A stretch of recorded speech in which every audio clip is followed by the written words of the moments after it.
All right.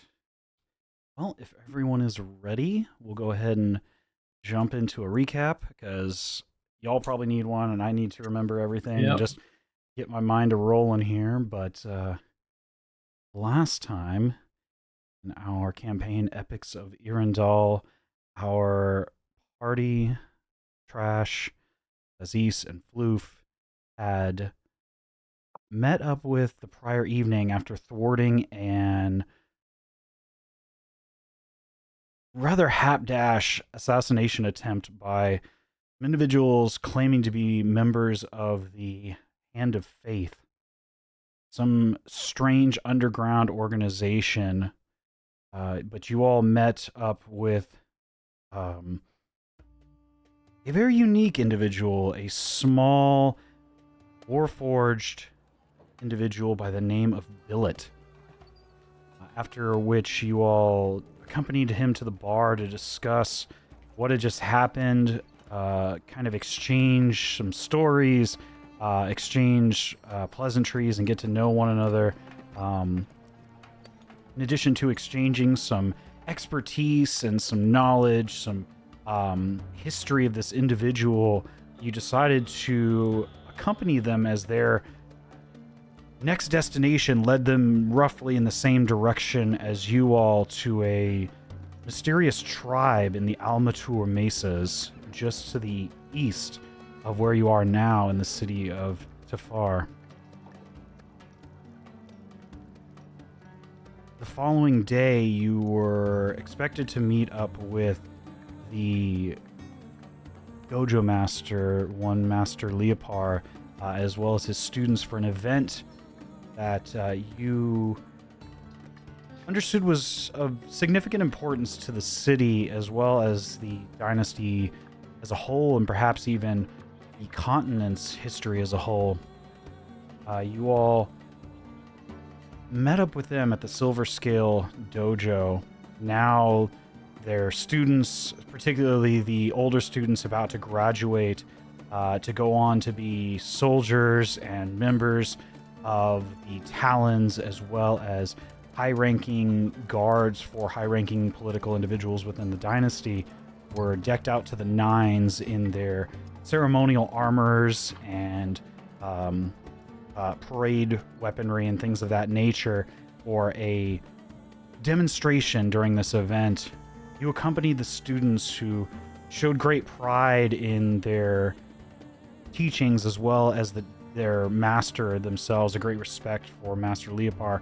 You all got to experience firsthand a few days prior his combat prowess.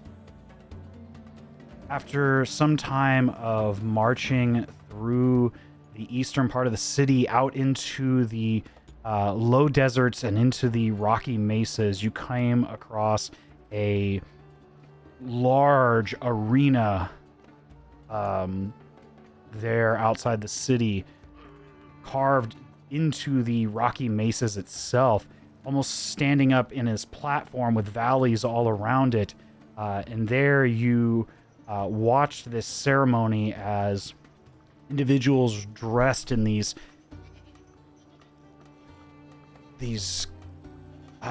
garbs of these aberration type creatures coming out of these skyward vessels from beyond the stars, as stories were told of times immemorial about the liberation of the peoples of this continent, specifically the peoples of the dynasty. Among this celebration, you encountered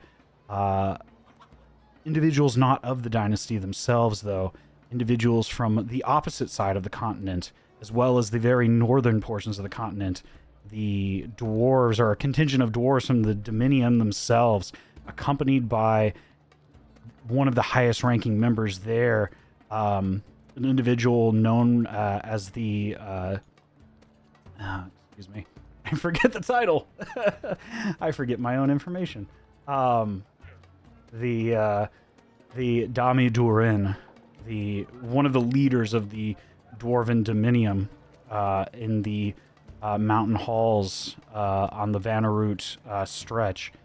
In addition to that, an even more surprising individual that you, Trash, knew of but had never seen in person, as many people have never seen this individual in person. The Empress herself, Melinda de Rosewell IV, the ancient Elvish Empress of the Rosewell dynasty, whose namesake comes from their line itself. A powerful cleric of Helion, one of the, if not the primary deity in the pantheon of this continent. After a ceremony depicting the final battles of this liberation movement that thus secured the freedom of this continent and its peoples, hard fought and hard won by a collaborative effort between what is now the dynasty, the Empire, and the Dwarven Dominions, as well as a handful of other smaller factions. A prominent fireworks show was cast into the sky, and Floof, you recognized one of the symbols that was amongst the crescendo of this display that was described as the Seed of Life, a symbol that remarkably matched that you were given by Dr. Nightingale not but a few nights prior, before your arrival in the city. After the events concluded, a number of discussions were had within the base of this arena-type fortress of sorts, as various high-ranking political individuals sought to discuss things with one another. Students, particularly the elder students, were discussing with various nobility and members of the dynasty there present.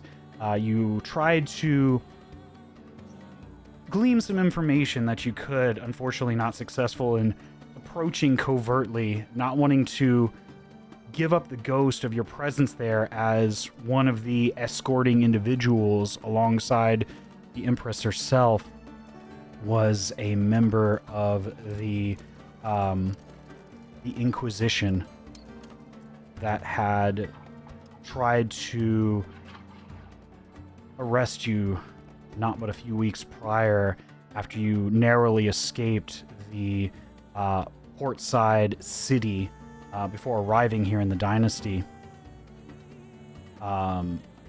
Individuals hired and trained by the church themselves to capture malfeasant or dangerous spellcrafters for various reasons. These individuals, as you know, harboring a very less than savory reputation outside the church, and a very daunting one, to say the least, as they are well trained and well seasoned in capturing spellcrafters and mages. Nevertheless, you all left the ceremony in the company of Master Leopard and his students, now arriving back in the city of Tafar. The following morning, expecting to meet with Billet once more to begin your journey after learning now that Master Tafar, his grandson, Gamil Gesh, your whole reason for being here in the city was with this, supposedly looking for these individuals and possibly with them out in the mesas and the deserts of the Almatur. Specifically, you were told to look for an elder by the name of Ulman Germ, an Aarakocra leader whose people can tie their lineage nearly as far back as the dynasty itself, if not perhaps even further.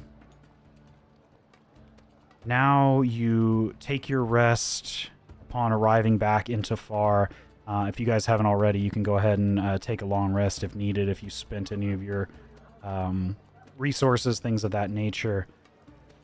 But as you wake in the early morning hours, as the sun begins to rise over the edge of the mesas, a beautiful display of blues and purples and oranges coming over the top of the sands as they blow around these large rocky formations on the eastern edge of the continent, separating the Jamila River from the outward sea, the Golden Scale Bay to the southeast, and to the west now beginning to glimmer just a bit as the sun crests over these mesas. You see the much more daunting Feedy Dunes on the western edge of the city. But as you all come to consciousness in the morning, your rest much needed, your day is just beginning as you are expected to begin a substantial trek into the deserts to find this ancient group of desert people. This time, what would you all like to do?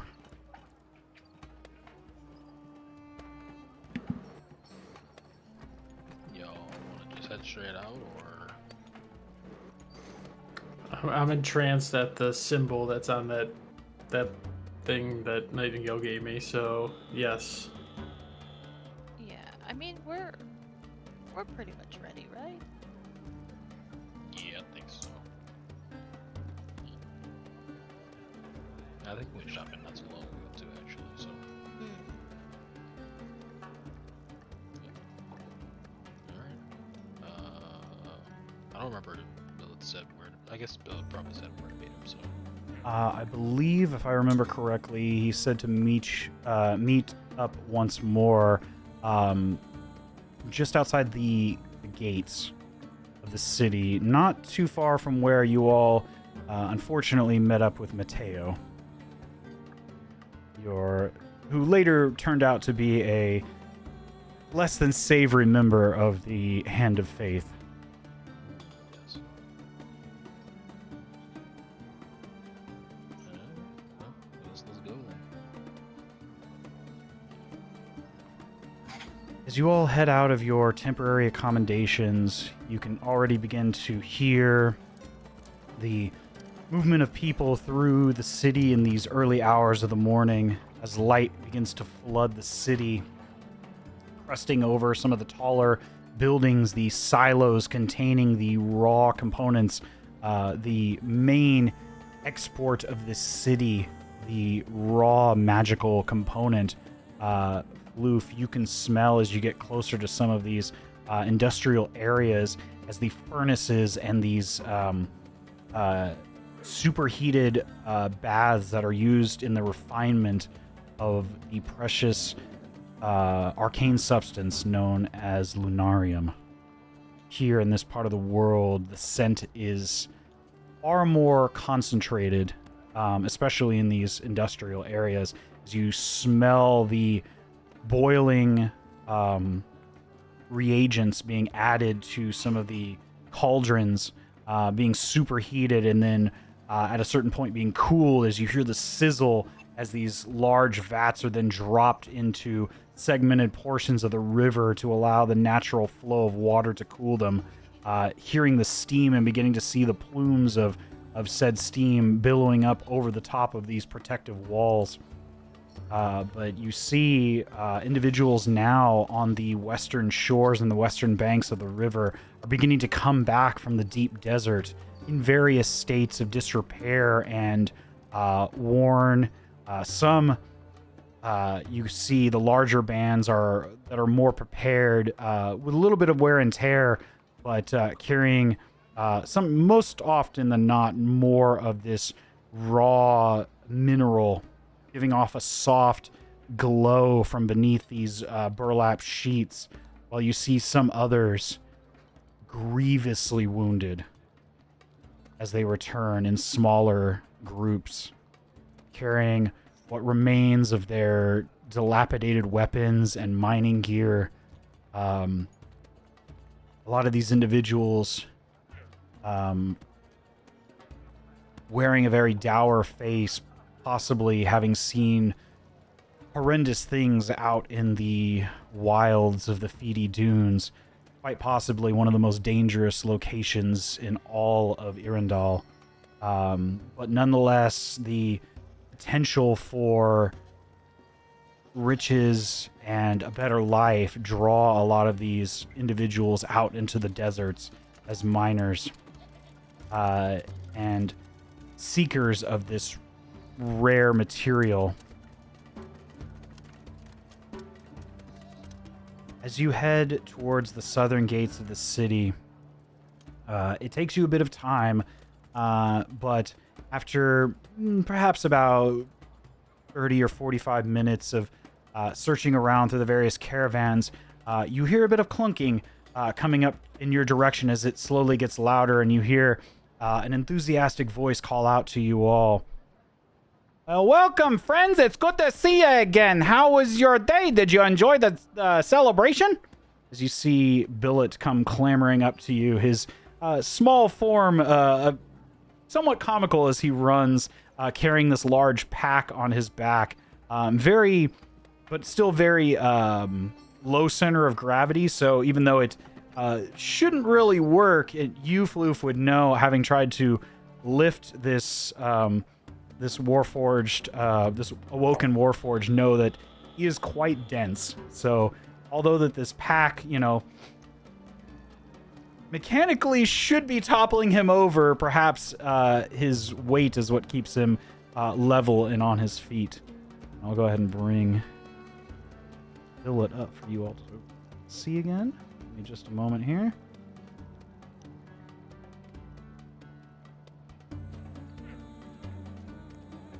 There we go. But how are you all doing this morning? Have you had plenty to eat? Or you've got quite the journey ahead of us. If you haven't stocked up on some supplies, you might want to do so. I personally don't eat much other than consumption of some lubricants and the occasional, bit of charge from various ores and things of that nature. But, I don't know what you fleshy folks need for a journey like this. That is a good point, actually. I believe our sandwiches have finally deteriorated beyond recognition. Yeah, I wouldn't recommend bringing anything with a lot of moisture. It tends to give up the ghost if you leave it out for too long. Perhaps something that's been dehydrated. It's not always the most appetizing thing, but when you're out in the barren wasteland, any food's good food. Bill, do you have an idea of how long the trip might be? My guess, anywhere from 3 days upwards of a week. I really don't know the exact location of this here tribe, but my guess is if we keep looking long enough in the mesas, either we'll trespass in an area and they'll come running towards us, or we'll hopefully stumble across them or signs of them. I don't mean to toot my own horn, but I'm something of a tracker of sorts.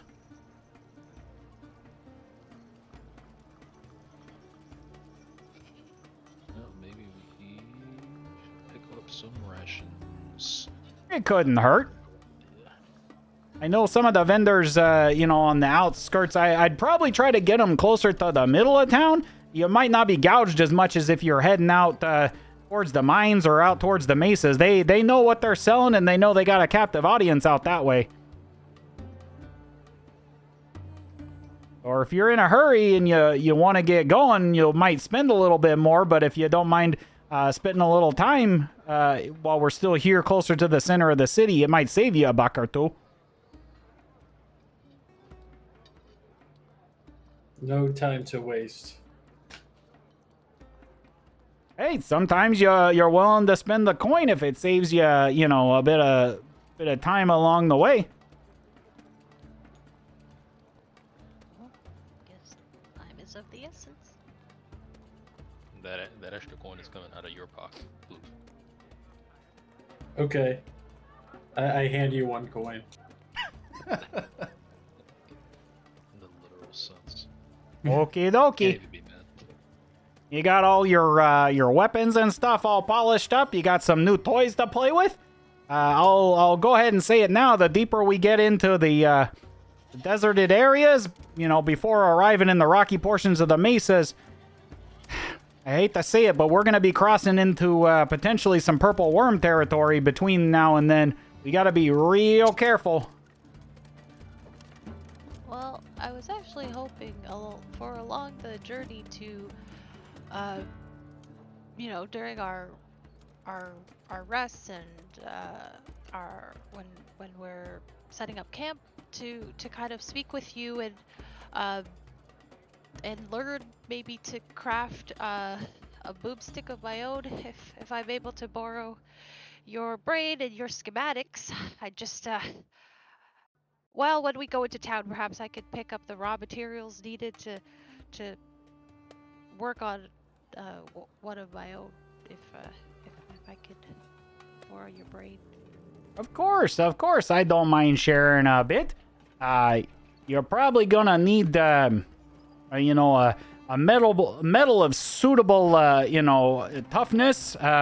But also with a little, you don't want something that's super hard and treated, because when it does go, boom, it goes real boom, and then you end up with bits and pieces of that boomstick inside of you and not inside of your target. So, something with a suitable amount of give, but not something that's gonna bend like, a banana. Okay, will do. So like a medium grade metal, if that makes sense to you. And then also you need a bit of lumber, and then also something depending on how fancy you want to get with it. But then you also need some finer tool set if you don't already have something like that. But considering you made your little friend there, you might already have what you need to construct it. But you might need some carpenter's tools and something of that nature. Maybe a jeweler's tool or two to make some real fine adjustments. I usually, when I'm in a major city like this, I can find them for rent. But if you're going to be traveling around a lot, it might make sense to purchase some outright. Okay. Well, if that's the case, and you all would like to make a quick detour over to the market stalls that are beginning to set up, we can certainly take care of that real quick.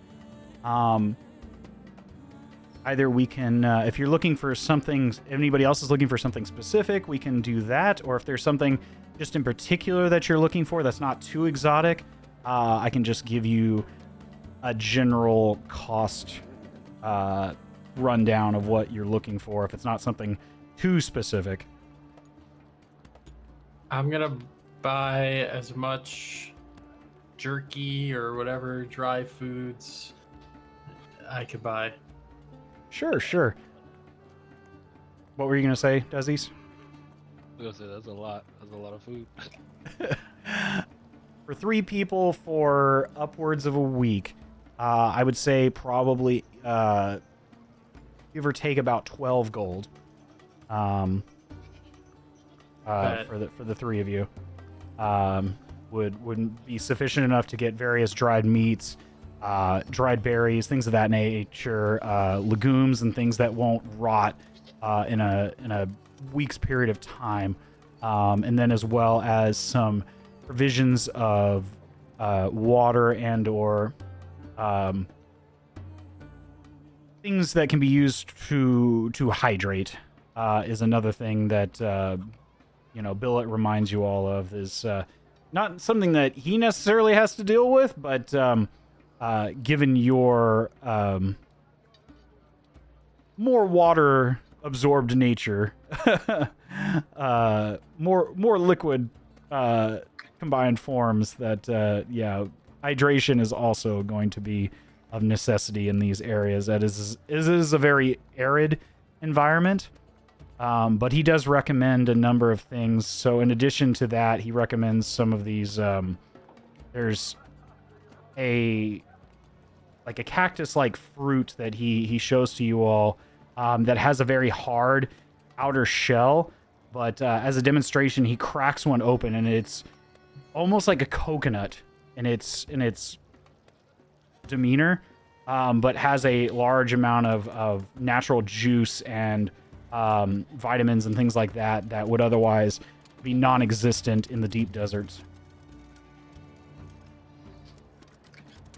My mouth watering. I will buy 20 gold worth of foods and Okay. fruit. With 20 gold, yeah, you could sufficiently get enough, to fill your several water skins as well as several of these fruits that would give you enough supplies for a week's time, but also not overcumber you. If you did it purely out of water skins, you would be carrying tons of weight. To carry that amount to keep yourself hydrated for a week, and carry all that extra water, without like a cart or something. But as you kind of watch, you look over as Billet kind of points out to one of the caravans that's going into the deeper part of the desert. See, it's sort of a double-edged sword, those ones right there. They have plenty of supplies, but also they make quite a ruckus.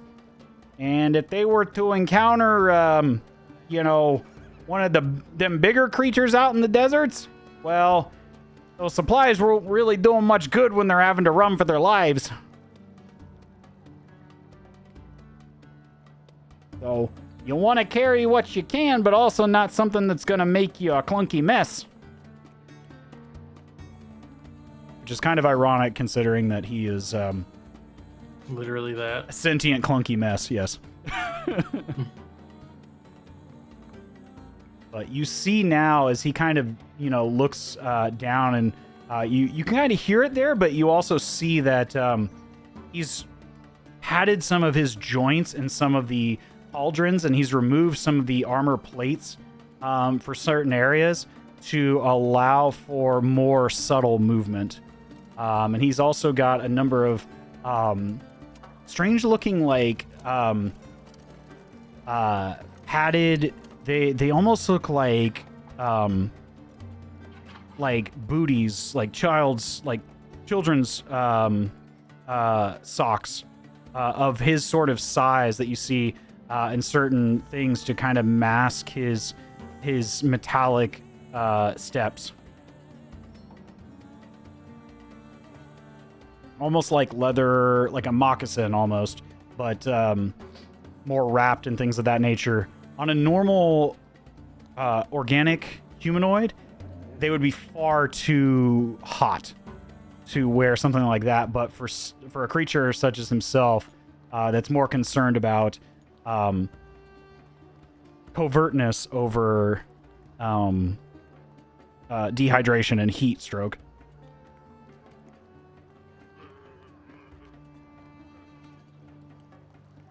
But as you gather your supplies, Floof and Dazes, Trash, go ahead and give me an investigation check.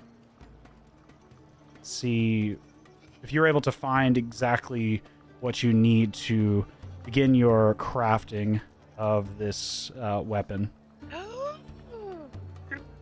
Natural 20. Really? You rolled a natural 20? Yeah. Nice. In your exuberance as you are excited by the thought of creating a new arcane implement, having experienced the percussive power of this device that Billet has shown you, you are honed in immediately on the things that he describes. First and foremost, the percussive barrel of this this device. First and foremost, trying to look amongst some of the scrap metal and various things. You hone in on a vendor immediately who you look over. They have a slender form, a scaly exterior, and a long barbed sort of tail and slender face with a forked tongue that occasionally jets out. This is a lizard folk that stands in one of the boats, but around him in various nets and floating pontooned cargo containers, you see in one of them a piece of metal that appears to have been utilized in some sort of oil container at some point, but it is thick-walled and cylindrical, and it has been hollowed out on one side, and could, as you pick it up and look it over, you look over as Billet kind of goes, "Oh, that might, yeah, I definitely think you could work with something like that." And considering, and he although you hear the sniffing noise as he kind of gets closer to the end of the barrel, you don't see a nose, but you can tell that there's definitely some amount of inhalation, processing, there you go, of whatever substance that's there. It seems like, it's had some sort of combustible material in it at some point, and doesn't look like it's none too bad for the wear. That should make quite the firing chamber. I'm like so happy, but at the same time, I'm so worried that I like wasted it, and like we're gonna be in combat. I'm like, I rolled a 2. Well, you'll go down fighting. Yep. Like, and it explodes, and you're dead. At the same time, not too far from this vendor, if you'd like to purchase this item, the lizard folk kind of looks at you. Yes. I can part with that for 6 silver. This is for the like malleable but sturdy. Yeah, like metal tubing. Tubing, yeah. Okay, yeah, I could do. I could do 6. I don't think that's 2. Excellent.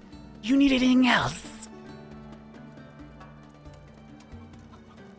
No.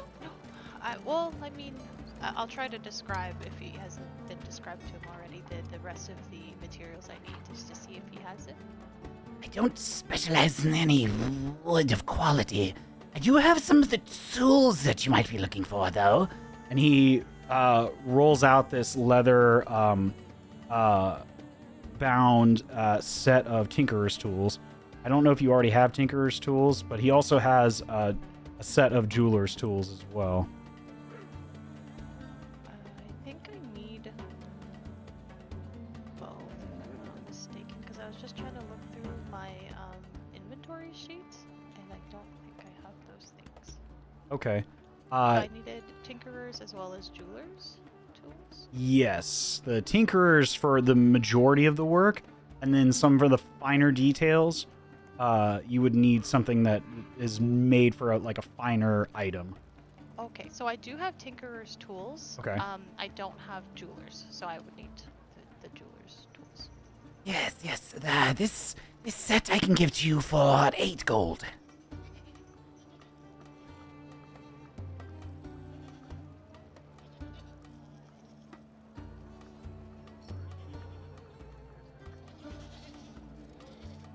Maybe 6 gold.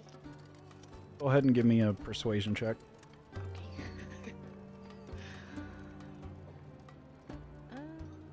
Yeah, there it is. 5 and then persuasion. That is a 7. I'm afraid not, friend. Okay. Yeah, what is it? 8 gold? Yep. Alright. Okay, so I can do that. Then you look around further as you are exuberant in your search, having found a suitable firing chamber almost immediately. And now you look about, you find with that natural 20, you find a vendor that is not too far off that is in the process of soaking various pieces of lumber for various deals. He looks like he's a carpenter of sorts that's making furniture or things for some of the various vessels. He's more of a vendor to other vendors, making wooden implements and things of that nature that require a competent craftsman's precision. And you notice that he has some treated lumbers, various stocks and things of that nature that would definitely fit the description that Billet gave to you. And they vary in price depending on the species of the wood, varying anywhere from, a couple gold for some of the cheaper oak and pine-like trees to some of the more exotic lumbers that vary all the way up to over, anywhere from 10 to 12 gold for some of the rosewood and exotic tiger striped lumber and things of that nature. And there's also a few, roughly in the middle things like a redwood or some of the knotted woods and things of that nature that have a bit more character, but may not hold up as well to direct force. Okay. Interesting. I guess I can approach the I'm lacking on the term, lumbersmith, woodsmith, Carpenter. carpenter, and explain that while I do, because I think in my heart of hearts I am looking for, because this will be a very personal piece, something that I will work on with my own hands, and hopefully something that will last a long time, and I don't have a history of owning very nice things. Mm-hmm. There is a very kind of shy part that wants it to be something that is a beautiful piece that I'm creating for myself, but I'm also practically minded. I don't want it to be aesthetic above all else. So I guess my question for him would be what would be a happy medium, something that's a little bit flashier than your average kind of piece, but something a bit sturdier, but something that catch the, it's a little bit more uncommon, catches the eye in a different way. You look at the individual. This is a human man. He's got dusty brown hair with a little bit of gray coming in, probably in his early to mid 40s, as he's working on these table legs. And you look over beside him as he says, you're saying this to him, and he goes, well, if you're looking for something that'll hold up to some wear and tear, I'm not really much of a weapons individual, but I do know longevity of the pieces that I work on, and if I were to choose something for my own purposes, or suitable quality as well as longevity, I would say something like this that I'm working on now. This is a sort of it's a species that not necessarily is native to this part of the world, as there isn't much life growing here. But if you go further north into the highlands, you are brave enough to survive some of the orcish territories there, you'll find this beautiful Cheshire walnut.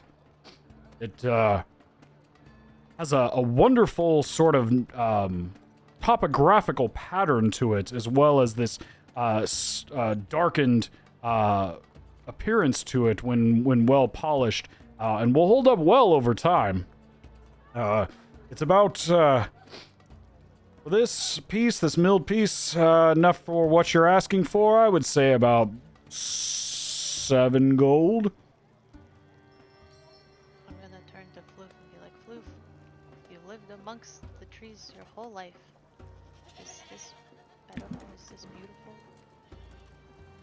beautiful? I'll examine the wood. I'll smell it, feel it between my fingers. I hear it. Good. I don't know anything about. I know, pretty removed from nature. I don't know anything about them. Floof, give me a nature check with advantage. Okay.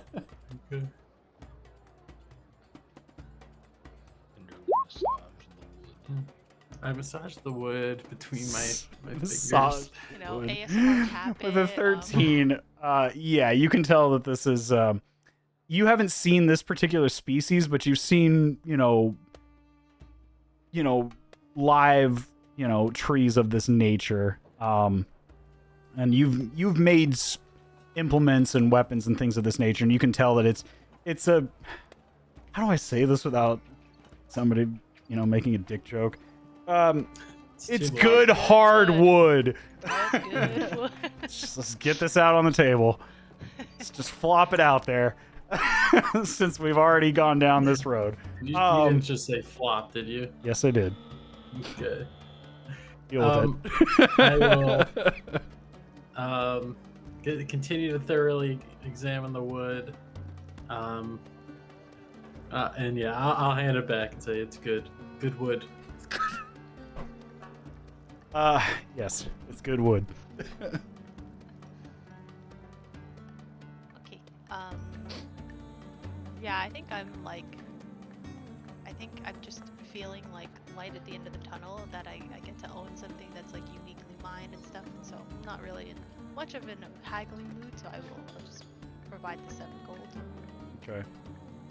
The remaining pieces, Bill gives you a bit of help with, as they're more of the precision and things like that, as well as some random chunks of leather and things like that can be fashioned into a sling to carry the weapon, as well as just softer, scrap metal can be utilized to make various pins and things of that nature, and some of the other firing mechanisms that he doesn't already have. Altogether, an additional 2 gold for those amongst the various vendors.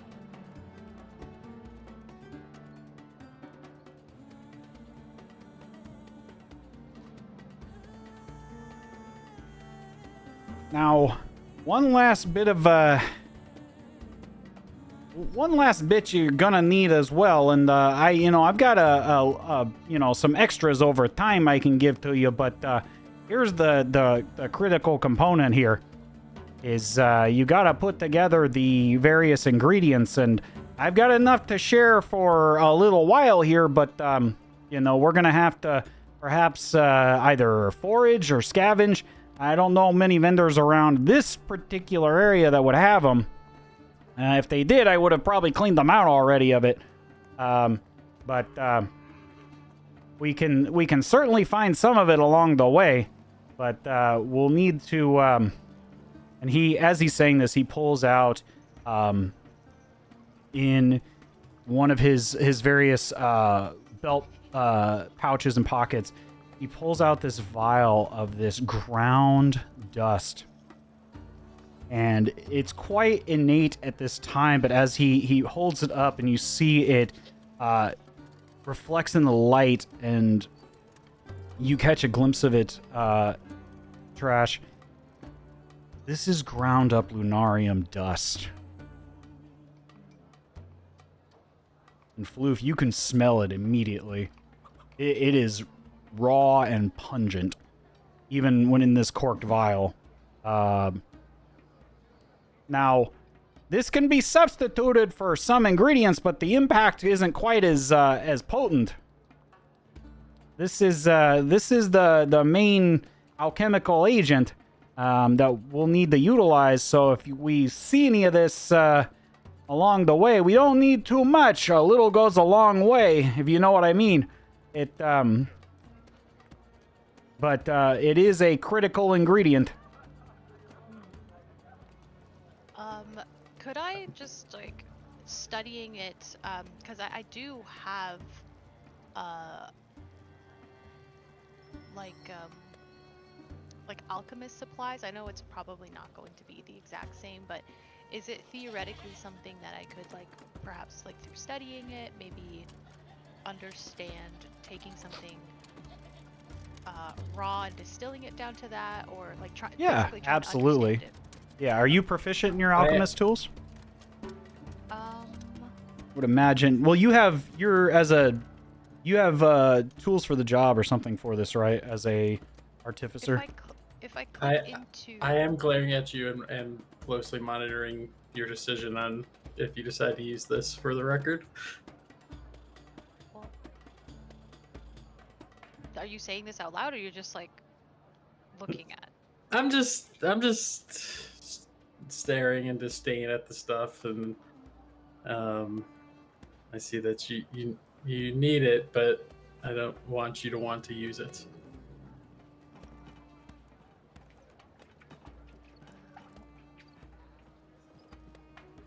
I do think I am proficient. Yeah, and you should have a. I don't know if you get it later or you already have it, but there's an artificer ability. I think it's called the right tool for the job or tools of the trade or something like that. That you can alternate proficiencies in certain tools for long rest. If I remember correctly. Let me double check. Maybe a later ability, but let me double check. I thought it was an earlier one. The right tool for the job or something like that.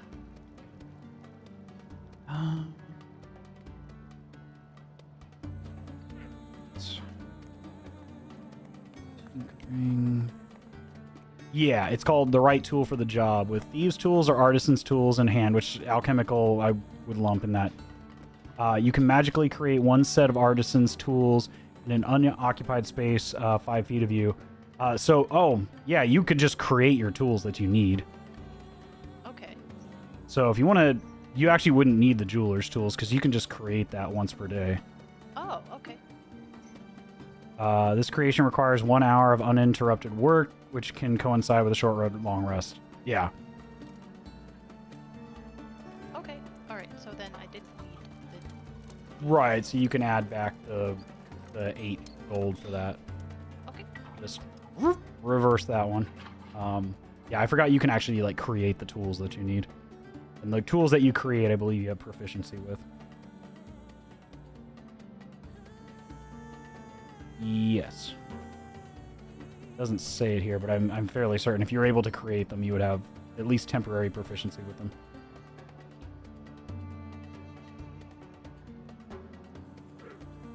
Cool. So I would say, given, 45 minutes to an hour, you're able to find pretty much everything you need, sans the raw lunarium dust that you would need. But based on what Billet is saying, that you may be able to find some along the way, enough to piece together the main crucial combustion material that you need for the rounds as he describes them.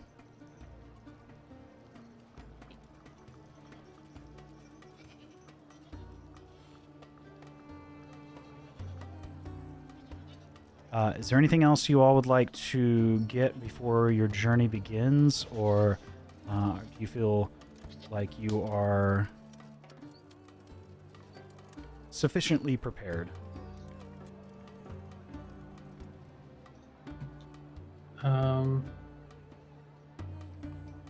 Do we need red potion or red liquid thingies?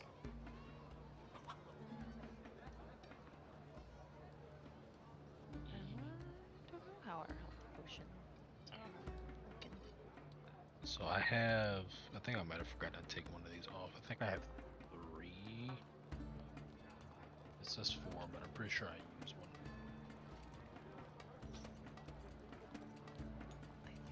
I think I had one at the time, if I'm not mistaken. And then I can, equip or have minor healing spells. So, but up to y'all. do more if we're going into dangerous territory? Might not be a bad idea, yeah. I'll hand you one of mine, Floof. Just so you can have it on hand. I reluctantly take it because I generally I don't care for the unnatural substance, but I do recognize its utility.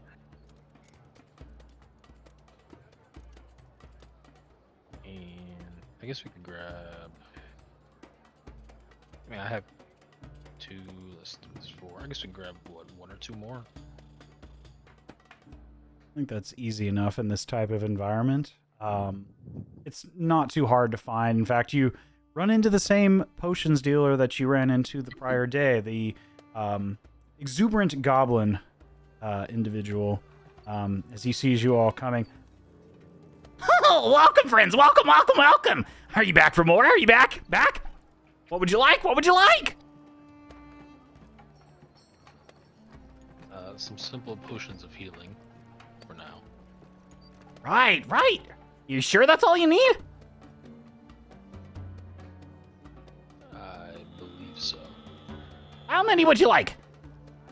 I've got the typical garden variety. Those are 25 gold apiece. I've got the greater variety, and he holds up a slightly larger bottle with a more dense liquid, a more viscous liquid. Those are 50, and then I've got the big chug-a-lug, big ones right here.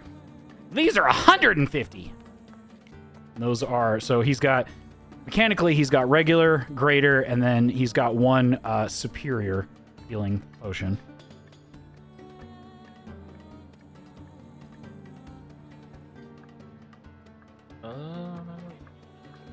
Guess 2 of the regular.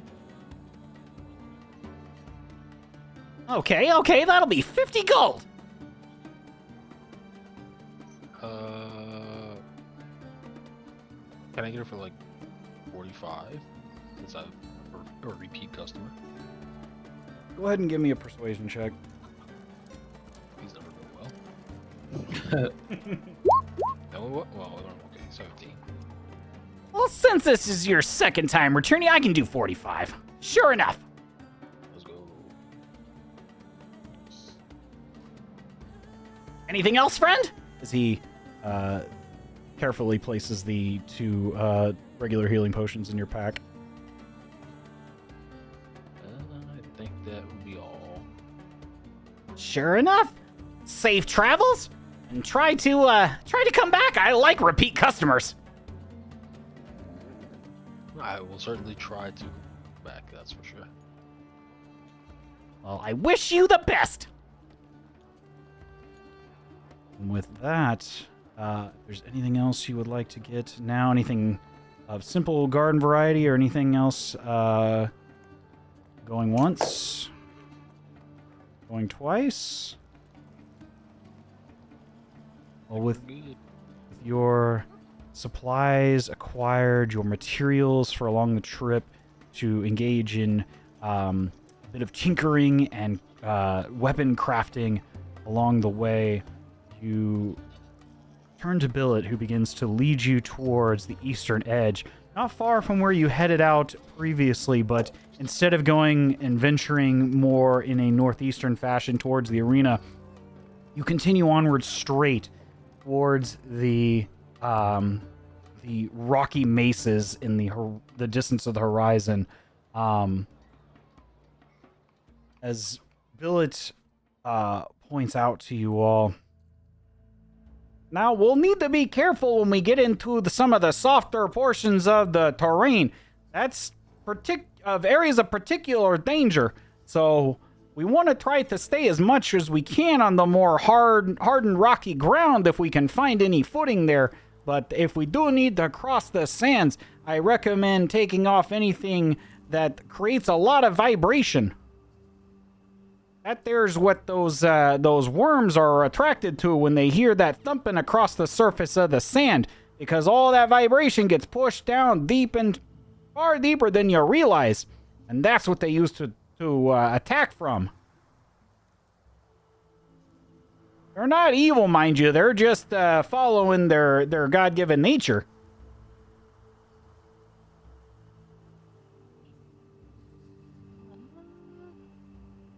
But nonetheless, they are ferocious creatures. They are to be avoided at all costs.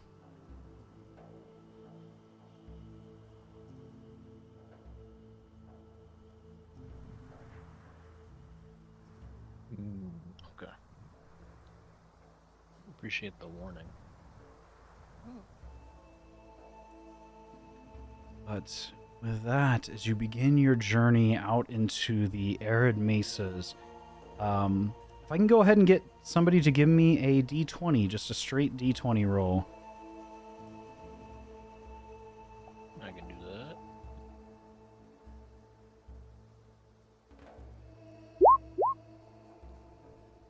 With a 10, it is a bit rough going to start the day as you are coming through some of the rockier portions, getting off of the less beaten or the more beaten path leading out into the mesas, now coming to truly making your own path forward.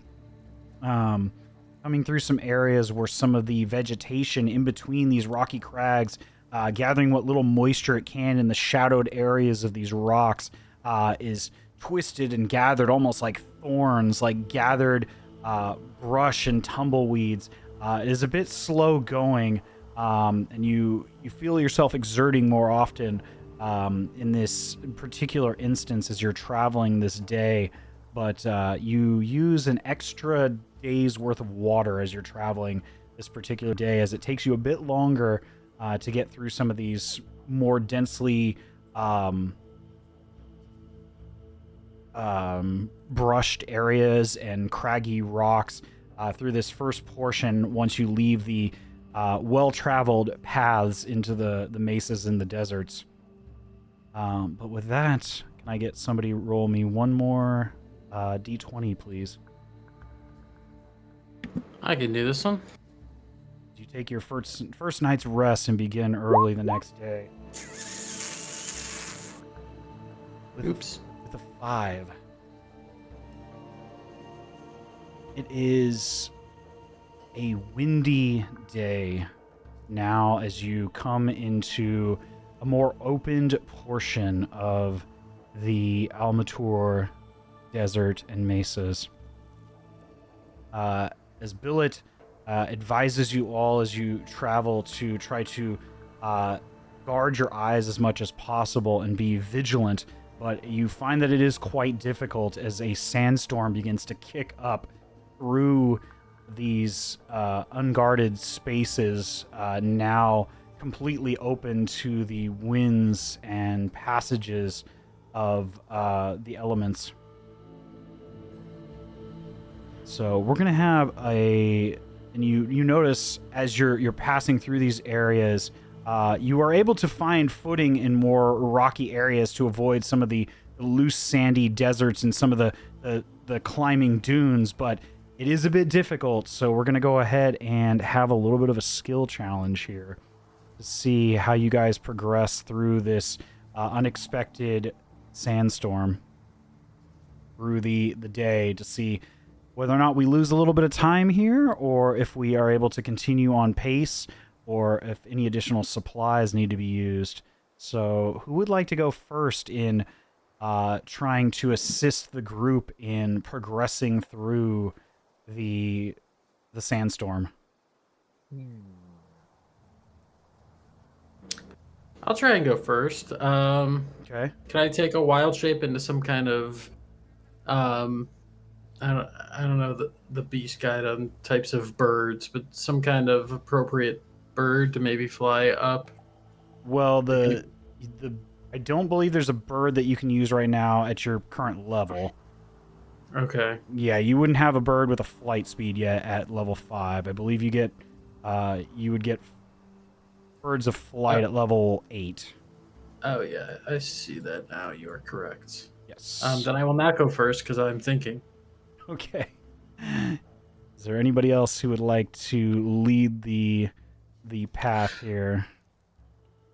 I can give it a shot. Oh, I forgot to mention also you need 3 successes and 2 failures will be a failure for the group. So Okay. you need 3 successes before 2 failures. My apologies. So I don't know how much help this will be, but I have cartographer's tools and navigator's tools. I'm not Okay. on water, but yeah, they might help point us in the right direction. Okay. Utilizing the cartographer's tools and the and your general knowledge of travel and guiding yourself given limited visibility. Yeah, go ahead and give me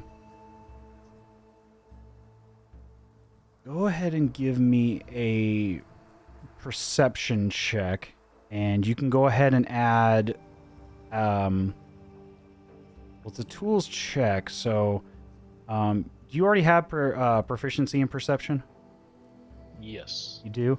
Go ahead and add double your proficiency bonus to your perception. So whatever that is, we'll go ahead and give you, since you're utilizing a tool alongside your basic perception in this instance. So you can go ahead and add that. So basically like short-term expertise is what we'll call it. So whatever, go ahead and roll perception and then add your proficiency bonus on top of that. Okay, so my proficiency bonus, what is that on here? I think it's a 4? Might be At level 5, it should be a +3. a 3, okay. Oh yeah, it's right there, I was looking for it. Yeah, Yes. normally you already have it. This would basically give you expertise in perception, is what I'm saying. Alright. Whatever you roll, +3. Alright, let's see. Oh, 25 plus 3? Yeah, that is with that success, yes, you are able to chart, almost sightlessly as you utilize the given maps of this location that you have. Although not ideal, you are able to pinpoint, given your expertise and your knowledge of the sea to the opposite end of this portion of the continent, and sort of guide yourself, given the position of the sun high in the sky now, as you walk forward. Although the sands have all but obscured all but a fragment of that light, given the position as well as some of the given maps and tools that you have, the travel of the winds, you are able to pinpoint your general direction forward in the correct way. That is 1 success. Who would like to go next?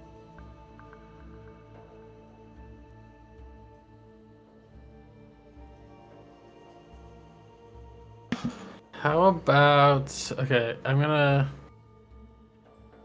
tell everyone to stand back a bit, and to get our bearings, see if you can find any points of interest. Do a thunderclap just to kind of clear the dust for a radius and see where we are. Okay. Go ahead and Thunderclap's generally a saving throw that it requests, correct? Constitution saving, yes. Okay. So go ahead and we will call it a success because you're just hitting the general area.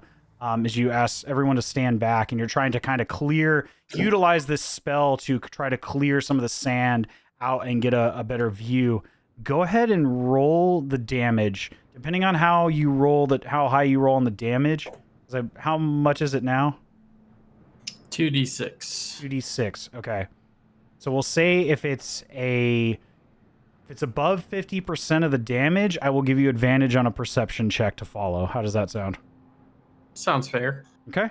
Go ahead and roll the damage. So we're looking for it's 12 total, so 7. Just made it. Just made it.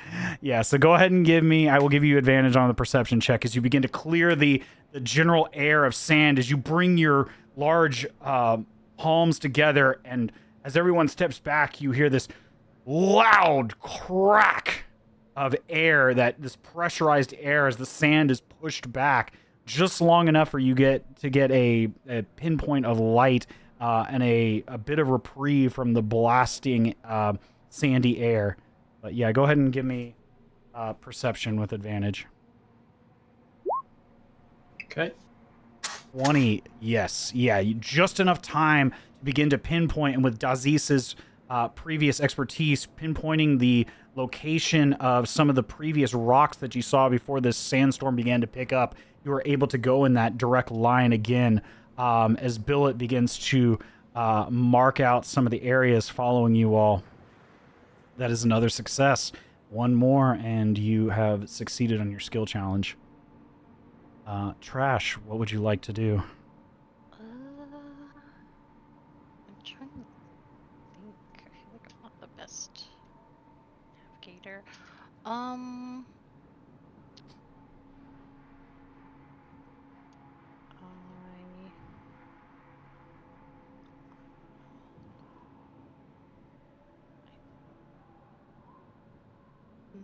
I feel like a lot of my skills is really just from what I would have kind of learned from reading, and things like that. So could there be something that I would have kind of come across, just kind of searching my memory for, would I have kind of read up on kind of like the geographical like landscape here, or how best to like navigate the space and kind of have a little bit of knowledge or advice that might lend help to the group? Like, could I kind of search my brain for something like that? So you're looking for like a landmark or something like that you've read about? Yeah, like maybe if I have come across information about this space that will make it easier for us to navigate. Okay. Go ahead and give me... You can give me a survival check, or you can give me a history check. History will be a bit tougher.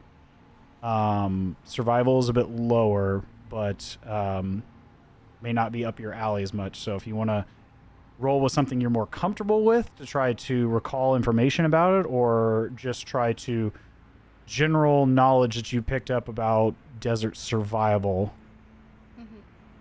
it's your choice. Yeah, I'm gonna go with history, just because again it's something I'm more comfortable with. It's okay. My wheelhouse for sure.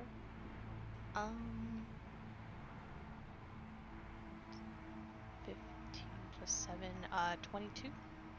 22, my goodness. I'll just only rolling 20s in this house today. You recall from reading in one of the various novels discussing the first traversal into some of these remoter regions of the desert, the Fidi Dunes as well as the Almatur Mesas, from members of the Magisterium Arcanum, that when they first began to discover pockets of lunarium in some of these areas, beginning to first map some of these areas, at least some of the larger, more prominent mesas, deep into the opposite end of the mesas, there's one particular landmark that you recall, one of the known as the twin-headed chasm.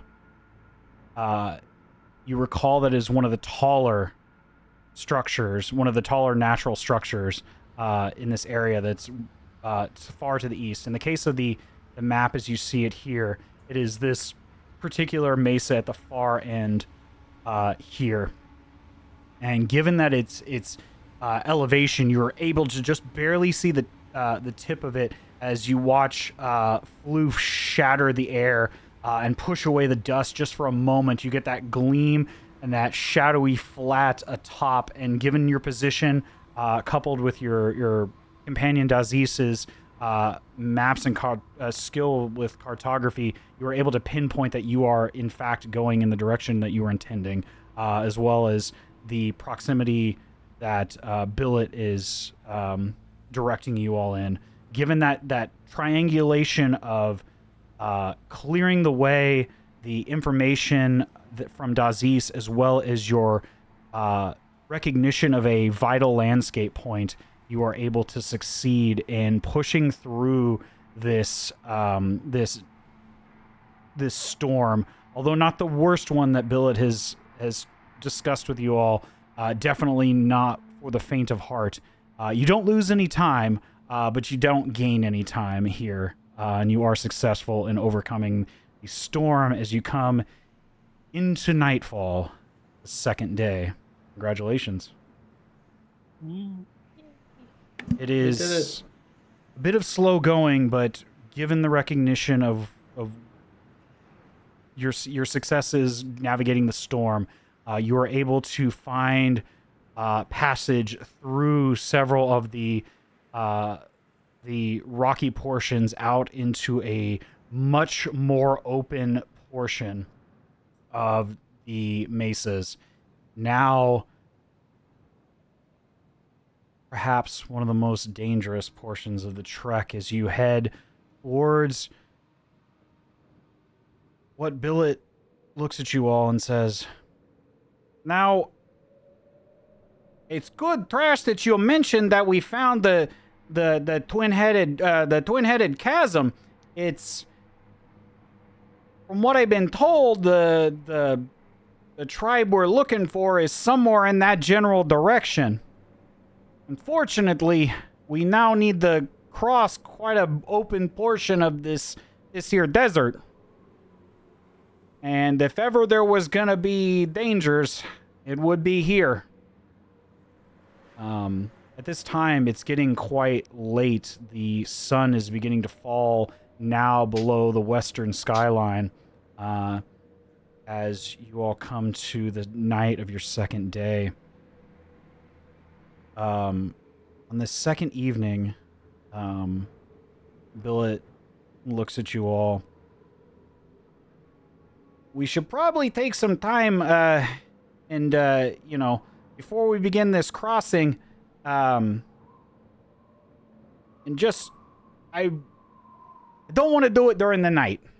It's, if any sort of predators are around this area, now would definitely be the time, and if we don't have any means of, defending ourselves out in this open terrain, we'll be like sitting ducks out there. So perhaps we should, even though we could keep walking, now would be the time to perhaps rest for a longer period and go in the morning. It'll be a bit hotter out there, but there's less likely that any critters or, God forbid, the worms would find us."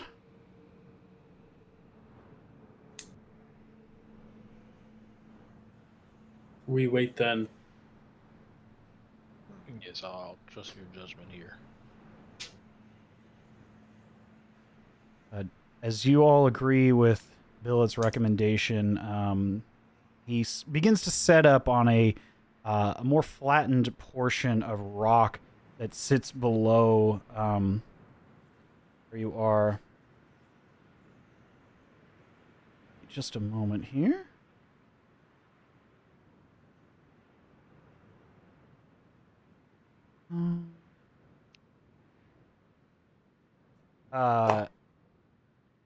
As he begins to set up camp, he begins to make a small, very contained fire, trying to provide a little bit of warmth, but also not reveal your position to any potential midnight predators. But he looks to you all as he finishes this up, but begins to cover as much as possible. Really, the only portion of the light you can see coming off of this flame is really, for the most part, only looking almost directly down at it. But you do get a sense of the warmth coming from the fire. As he sits down, he looks at you all as he sets his pack down against one of the rocks. "Now, we'll probably need to have a change of guard or a bit of a nightly watch. So we can all get a good rest, but we'll need to do it in shifts. I take first watch. All right. I don't mind taking the second one for sure. And then you'll need one more as well. Oh, I can do the third watch. Okay. But it's still early in the evening now. Night has just begun to fall. Is there anything you all would like to do as you sit in the quiet? It is this. If ever there was a point in time that there was a sound of silence, this is quite the location for it. It is the quiet is deafening almost. The just complete lack of anything other than the wind and the time itself and the subtle shifting of the world. It's like you can hear the very the absolute nothingness of this place, and it is both, to some it is anxiety inducing, and to others it is a calming reprieve from the busy world, depending on your outlook of that world. But is there anything you all would like to do before we begin the series of watches? I'm gonna sit with my back to the fire, in the silence, take a look up at the night sky, and in a very Lion King manner, just kind of look at the stars and just kind of, think of my mother and the reason I'm here and the new comrades I've made along the way, the new family. Before I snap back to reality, and I'll just kind of put a. Did you say up goes gravity? God damn it. That's too good. I start rapping, and then as a single tear drops from my cheek, I'm just gonna put a hand on the ground and look out into the desert, just kind of really zoning in for these worms and seeing if I can feel anything on the earth as I take my shift. Okay. We'll get back to that in a sec. Is there anything else, Trash or Dazes, you would like to do in this time before you take your rest? Because you have, potentially an hour or two before, you would need to begin resting. I was just gonna ask if every night, for kind of, as you say, like about an hour or two, like I should be working on the crafting or like putting together the boomstick. Okay. If that is something that I absolutely should be working towards. Go ahead and give me this would be much like a Thieves' Tools check. This would be a sleight of hand check plus your plus the additional proficient. Are you proficient in sleight of hand? I'm not too sure actually. Let me see. Proficiency. I am. Okay. So you would have the bonus of your proficiency, plus you would have the proficiency bonus added to the tools you're using. So you would basically add it would automatically add when you roll sleight of hand, but then you would need to add another +3 for the tools proficiency. Okay. So it's whatever that number that's there. Right. +3. +3, yeah. In this case. Got you. Yeah, because you're rolling for a tools check, basically. So if you want to go ahead and give me this, will definitely not be easy, but depending on how you roll, it will determine the level of success that you have. What particular are you working on? Well, we'll go back to the first night. What were you working on then? I guess the first part is, I would imagine I'm trying to get like the shape of of it right first before I try to attach. Like, I feel like, Sure. I mean, I'm no, Mhm. weapons master, but I feel like having the actual, like, structural piece of, like, the metal piping kind of all set and in a quote unquote working order before I outfit, like, the wooden component and things like that. So I guess that's what I Sure. would be focusing on. So go ahead and so Billet discusses with you the first night as he lays out the design and also disassembles his weapon to show you a physical representation, and also pointing out some of the rougher portions of his particular rendition of this weapon, um, trying to kind of assist you as much as possible. In this procedure, but ultimately, it would need to be of your make Mm-hmm. in this process. As he also in that amount of time, he has kind of taken that time after discussing with you to begin, with your permission, of course, to begin studying your steel defender, Mm-hmm. trying to glean some of the same information from you in exchange, as was the arrangement. So he initially discusses some of his faults in creating the chamber for the firing implement, and then also showing you some of the rounds and the general size that you would need to sort of shape this device into, stating that he used a combination of heating the metal to get it into a more confined shape, and then also using some of the various saws to create a sort of, for lack of current terms, rifling of the barrel, to allow the ball to spin and therefore travel in a more straight line upon exiting the combustion chamber, so it didn't just veer off and bloom, as he stated, like his first rendition. You see some of these things in his notes that needs to find a way to direct the projectile.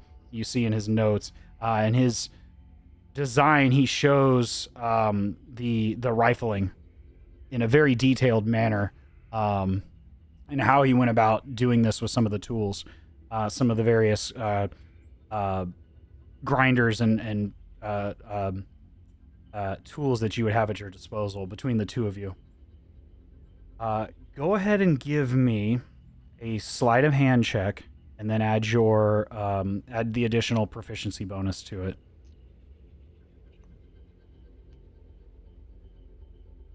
Not the best, not the worst. So rolled a 10 plus sleight of hand bonus plus tools proficiency will make it 18. 18. That's exactly what you needed. Oh, thank God. It was a high DC, so that is one success. You will need you'll have multiple opportunities over the course of this trip. You'll need to succeed at least 3 times. The not necessarily that first success does help you. So so the second night, now you have your combustion chamber finally made, finally crafted, as Bill kind of looks it over and makes sure that nothing shows any type of sign of imminent failure given the previous night. So this second night, the DC for this particular portion will be slightly lower,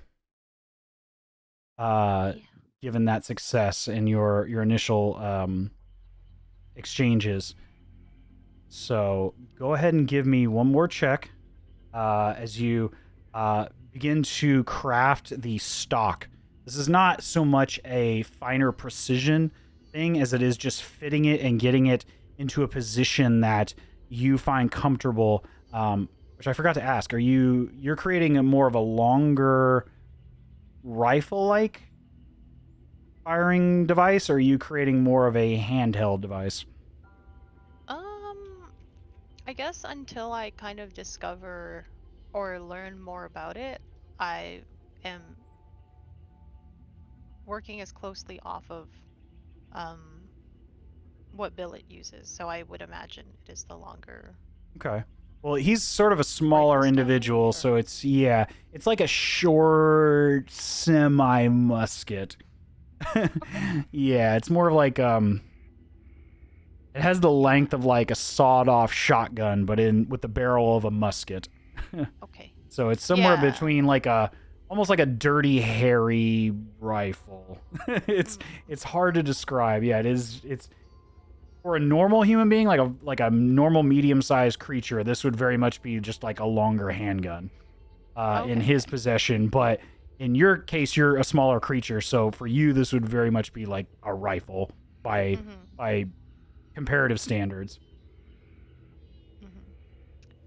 So go ahead and give me one more check. The same thing. Okay. That was 14. 14 plus 8 is 22. 22.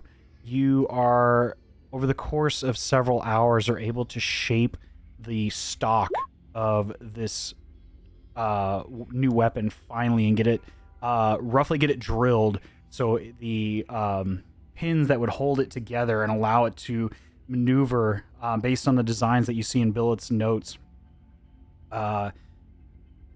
ready for the finest and most, or final and most difficult portion. But given the amount of time that you have before you need to take your rest, this is all you're able to complete. But you have the majority of the body of the weapon created. And the stock is beautiful as you polish this up, and you're able to use some of the protective linseed oil that Billet has given to you.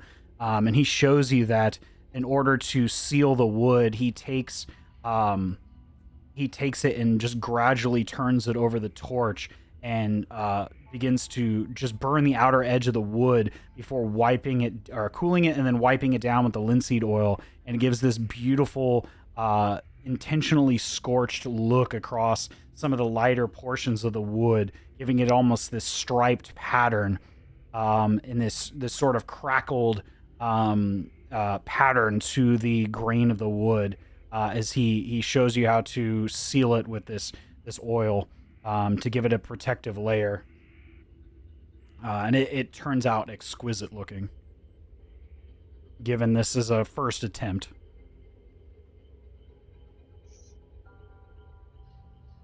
But with that, we go back to... Unless, Dazes, did you have anything you would like to do before you take your rest as well? Or begin your rest? Not much, no. Okay. Floof, go ahead and give me a... you don't have dark vision, do you? I do not. Okay. You do have the stone, but that would only give you, like, limited range of light without revealing yourself. So go ahead and give me a perception check with disadvantage. As Okay. we are almost pitch black at this point at night, looking out into the desert. Oh, shit. I got a nat 20 and a 19. God. Ooh. Avoiding sight entirely as you don't trust it in this darkness, you resort entirely to your... That is the craziest disadvantage roll I've ever seen. That's a dream. I've seen sadvantage, which is what I call when somebody has advantage and then they still roll poorly. But it's rare that we see an amazing disadvantage roll like that. Yeah. A nat 20 and a 19. You look out into the distance and you're able, with nothing to contaminate your sense of smell and your sense of touch, as you sort of just let your fingertips feel out into the rocky edges and some of the loose sand, feeling the vibrations, any movement of the air, the sense about you, and you feel fairly confident throughout your entire watch that nothing is really there. You don't sense that anything of malicious intent has approached you all. As you come to the end of the first watch, and you tap the shoulder of the motionless billet that normally you see a bit of soft glow behind the faceplate, but right now he seems just motionless, as if completely inert.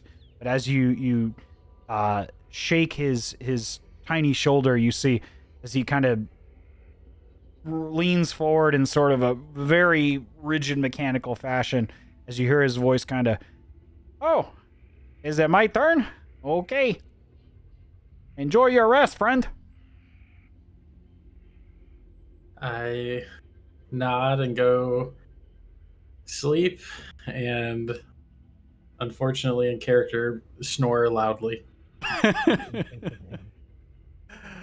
All right, so let me go ahead. I'm going to roll this one above the table here so you all can see.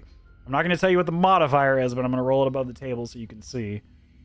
Hopefully it comes through here. Let me double check. Your modifier. Okay, cool. All right. Just so you know, I'm not bullshitting you here. Okay. That roll. You all sleep relatively soundly through the evening. Or at least through this portion of the evening. The soft, whispering winds passing through the adjacent rocks.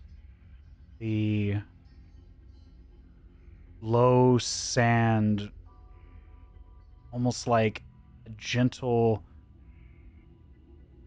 soothing, sort of therapeutic whisper across the taller dunes in the distance. The occasional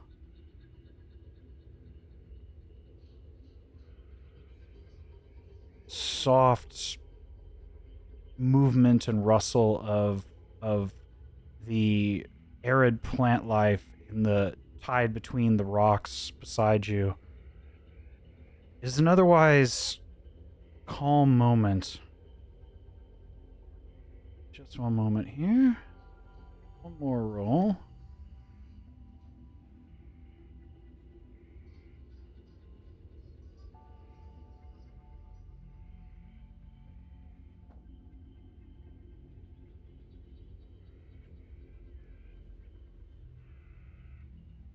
It is almost a couple more hours later.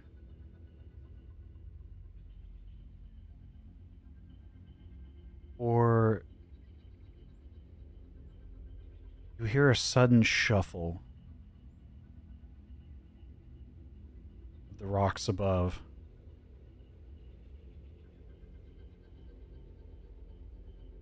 And it is just in time as you hear the clanking of metal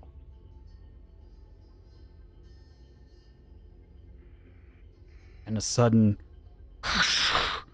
as something heavy strikes against steel. And Dazes, you feel a loud thud before poof, you feel a heavy object strike you in the ribs. You take 1 point of bludgeoning damage as Billet is kicked and struck back against you. And you hear this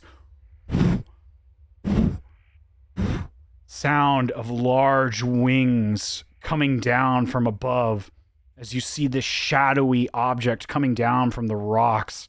And you hear a, "Oh, sorry, friend. I didn't quite catch them as they were coming in off the over the chasm." But from here, you hear and see Dazes now a bit shocked as you're woken up from your sleep. 2 sets of pitch black wings and these skinny, feathered forms coming down off the rocks. As you're abruptly shook from your sleep, I need you all to roll initiative. Okay.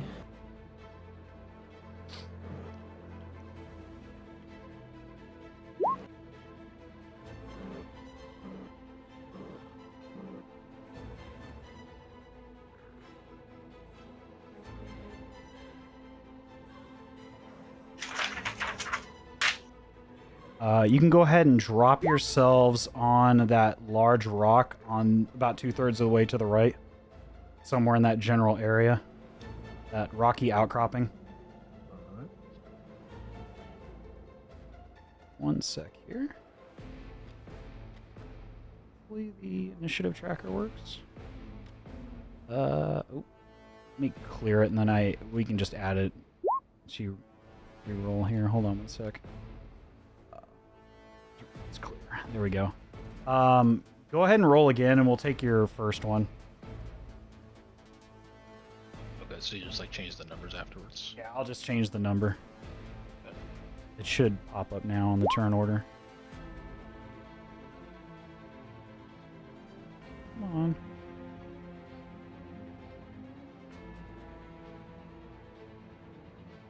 Okay. Let me. Oh, you have to put your. Did you put your tokens down first before you did it? I did, yeah. Okay. It lets me change it, looks like. Maybe. Okay. Oh, I think I know what's going on. Hold on.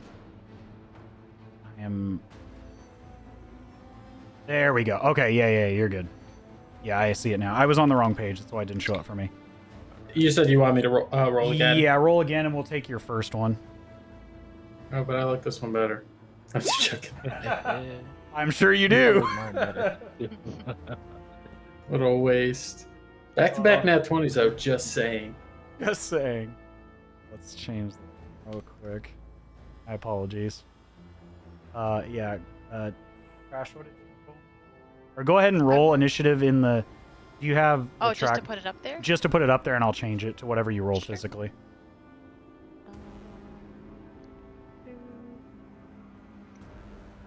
What's the like command for rolling? Is there like a slash? Yeah, just do slash 1d20. Or slash R 1d20. Or space 1d20, I'm sorry. Or you can just roll one of the... If you go to the left-hand side, it should... There we go. Oh, it didn't pull up as initiative. Hold on.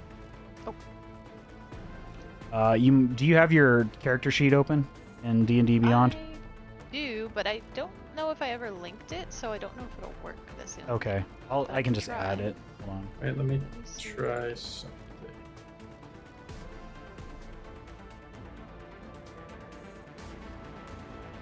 Okay, I just added you.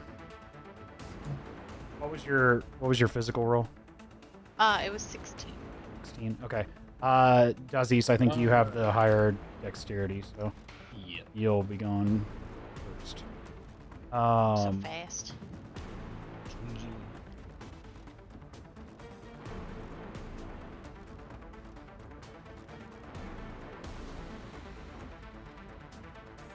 Let me get.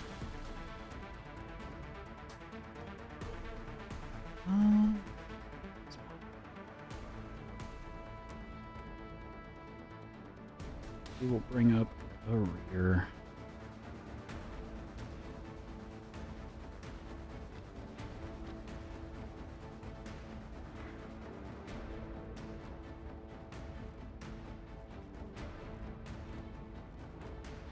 Right. That. And then I will go ahead and describe the scene to you all. As you hear, let me get some stuff. I gotta put billet on the.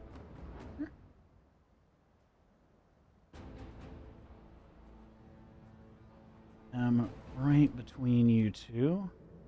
Oh no, he is on the wrong layer. Gosh darn it. There we go. He'll be right beside you, Dazes, having. And we'll put right there. There we go.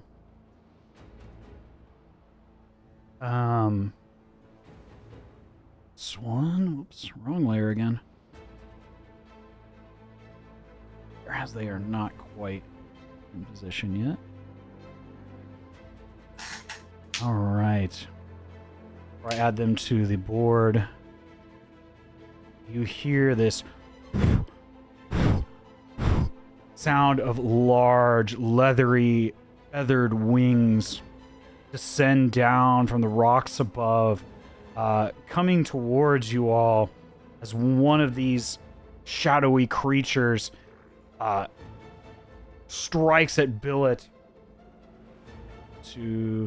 I will deal with that here in a moment, but you see this one first, Dazes, as you hear Billet call out Trash and Floof. You just begin to come to terms with what's going on as Billet cries out to Dazes that something's amiss, and you hear the loud clang of metal as his form is kicked from its initial position and struck. And it is only now that you see the two creatures descending down towards you all. The one closest here. Oops.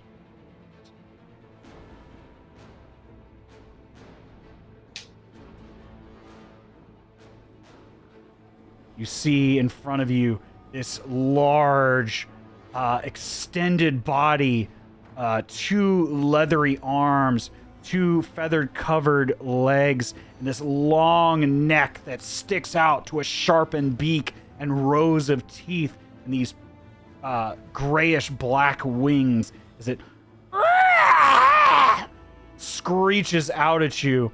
Another now descending further from the tops of the rocks. No thanks. As they claw out towards you. But we'll go ahead and add them to the board real quick here. Where's the... Oh, my tracker. Where's my tracker? No, turn order. There it is. Okay, cool. I think... Sure that one can see that. There, so everyone can see. Add them to the board.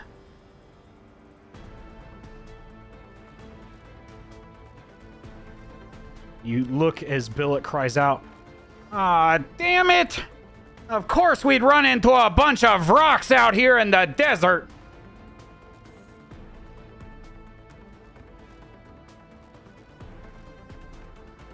And they rolled not so great. But, Dazes, you are up first. What would you like to do? You have one of these creatures. It is about 10 feet above you right now, not on the ground. It is flying. The other is about 30 feet in the air, a little bit further away. Oh, boy.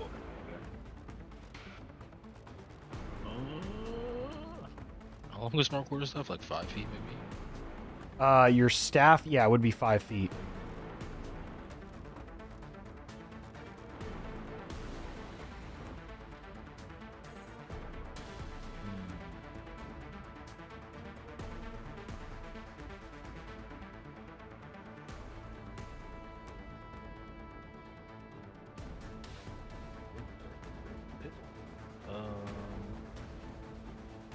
Can I throw a dart at it? Yeah, definitely you can do that. Or try to, yeah. Go ahead and give me an attack roll.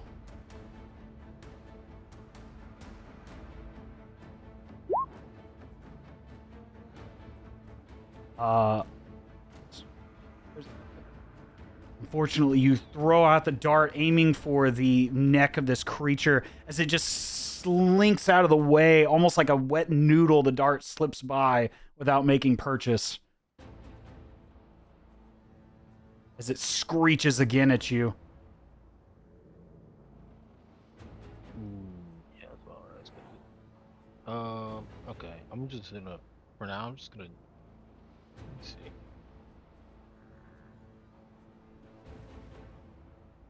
Yeah, for now, I'm just gonna try that again with my second attack as well.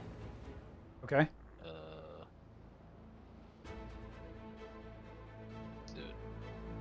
better? Nope, does not. Fortunately, the second dart, I'm still a bit stunned from your sudden waking, having your comrade kicked into your chest. You go to toss the dart again, this time sailing wide over the left wing. Anything else you'd like to do? I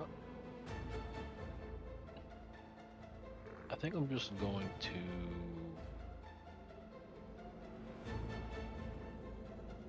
Yeah, just like use my bonus action to prepare dodge, I guess. Okay. You're going to spend a key point to patient defense, or are you just going to... Because that's how you would do it on a bonus action. You'd spend Yeah. patient defense? Yeah. Okay. Yeah, no patient defense. Okay. All right. That's it for now. That, Trash, we are to you. What would you like to do? Okay, are they like flying or hovering in the air right now, or are they? They are flying. The one that's closest to you all is about 10 feet in the air.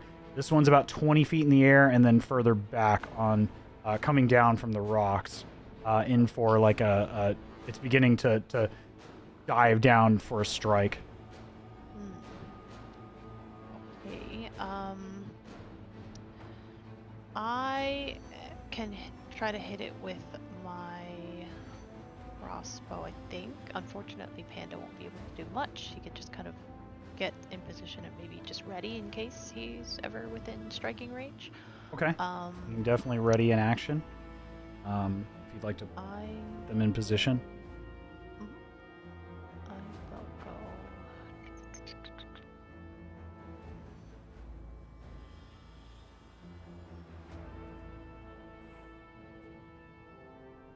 Yeah, I'll just try hitting him first with my crossbow and just take it from there, I guess. So the one that's closer to us. Okay. Oh, that was bad. 11. Fortunately, just like Dazes, you're a bit stunned from being woken up out in the middle of the dark. As you go to fire at the shadowy creature, it swirls out of the way in the air, kind of barrel rolling as it begins to raise up a slender, leathery, roughly feather-covered arm to strike out. Is there anything else you'd like to do?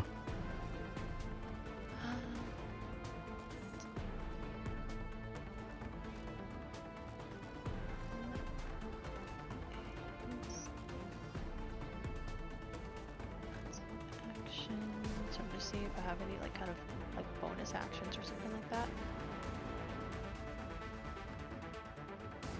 Action.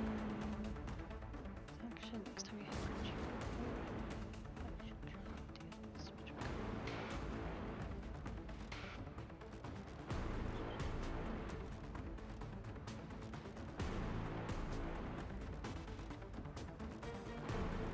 No, I don't think there's anything else I could cast that would really be of huge benefit, so I'll just, that'll be me, and then I will just, I guess, move Panda here in the hopes that maybe the creature will get within striking distance, and if they're in melee range, he's got, like, just ready an attack roll, basically. Okay. Yeah, definitely. Right. That, Floof, we are to you. What would you like to do?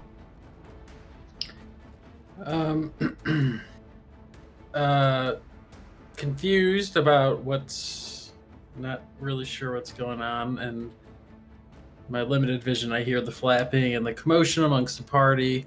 Unfortunately, I have to use a spell for it, but I will use a spell slot for dark vision, so I can see. And with that, I'll get sight on these creatures, and frustrated that I'm not able to punch them, I will, as a bonus action, prepare some magic stones. It's a cantrip that I have. Okay. And I will use, I'll prepare 3, I guess. I don't know why it says 1 to 3. Why wouldn't you ever just do 3? But regardless, Right. I am gonna pick up some stones in my hand and hold on to them. I can't. Plenty throw of them yet. those lying around. Yep. As And that's about all I can do. Okay. As you press your hand against your chest, you feel your eyes go, your pupils dilate as the world, what little color remained from the fire directly around you, suddenly goes to black and white as you see the form of these leathery, feathery creatures ascending down, these large, horrendous-looking birds of prey, these creatures with 4 appendages and these outstretched wingspan of nearly 12 feet to keep themselves aloft. These angry, wide eyes and this sharp, jagged beak. And these creatures look just emaciated and hungry as the eyes stare, darting back and forth between your group. As they scratch and they caw as they descend upon you.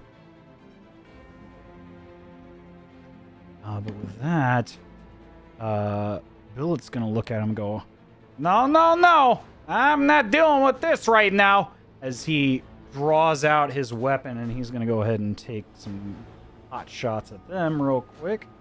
Let's see here.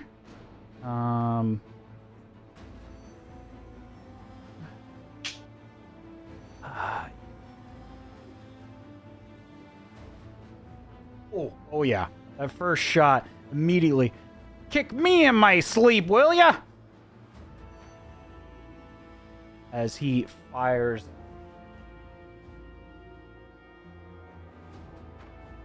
Oh, a solid strike as you hear this loud boom as a jet of arcane flame extends from the barrel as you again hear this this concussive strike echo out in the rocks as it pierces out towards this creature, making a solid strike.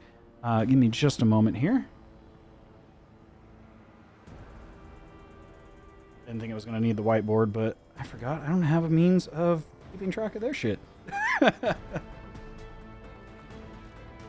Moment here.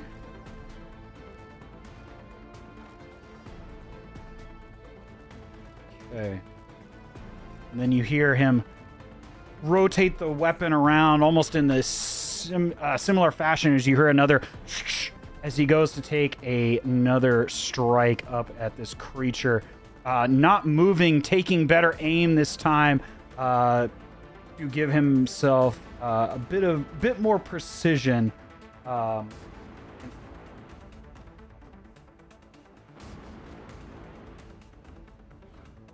Unfortunately, even with that added precision, he misses with the second shot. Oh, damn it! As you hear him begin to dislodge and begin to rack another shot into this rifle. But that, we are now to the Vrok's turn as you hear them begin to caw. The one that was shot first descends down. Trash, if Panda would like to take their action as they descend into melee with you all. That would be great. Just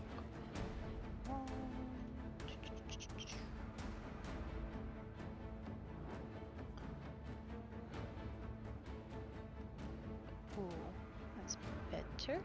So that is going to be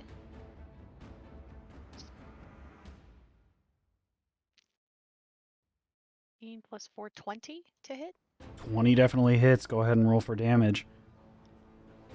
This Panda lunges out the moment they come within distance and makes a hearty strike.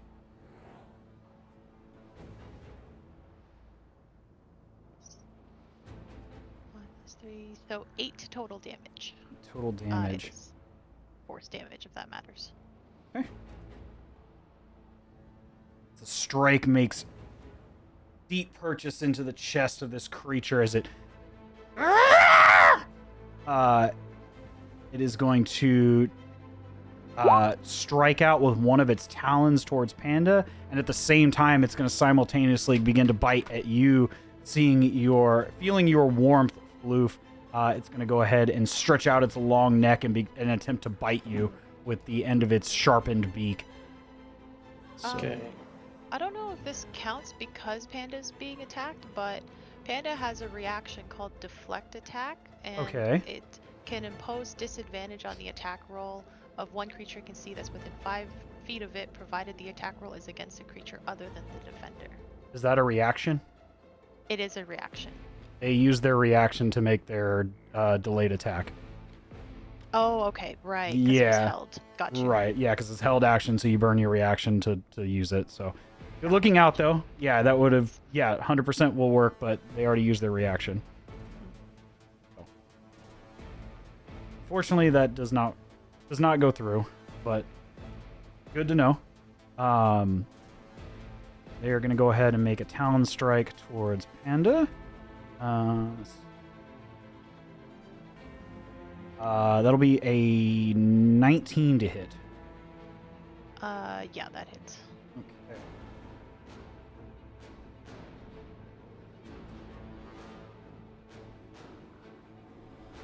That is 9 points of slashing damage as the claw digs in deep. This 3-pronged hooked claw catching purchase in Panda's form. And then the beak is going to come extending out towards you, Floof. That is a 16 to hit. That does not hit. All right, you extend out, but you roll out of the way, now getting up to your feet, away from the sharpened beak of this creature as it cries out. Aim for center mass! Aim for center mass! They don't like that! You hear Billet call out. But yeah, we're going to go ahead and we are back to the top of the round. But with that, can I have somebody roll me a d20, please? Just a straight d20. I didn't like my roll last time I did it. I'm coming off 2d20s. I ain't rolling shit. It's gonna be a first roll. The next roll is first. Is that reverse gambler's fallacy? Yep. I can roll. It's a 13, just a Okay. straight roll. We will see the outcome of that later, but we are back to you, Dazes. What would you like to do? Okay. This one near us is in range of me now, right? You would need to move Fine. forward, but you can share the space with Panda, or you can move closer. But they are within melee of Floof and Panda right now. Okay, yes. I will. Oh, I'm sorry. I didn't even get the other one. My apologies. I forgot about the other Brock. They're gonna... I'm sorry. He has a turn. Okay, go ahead. Yes, my apologies. That is on me. That one is going to take some strikes out at... does not like the blast, but is also going to try to claw out at Billet, and then the beak is coming after you.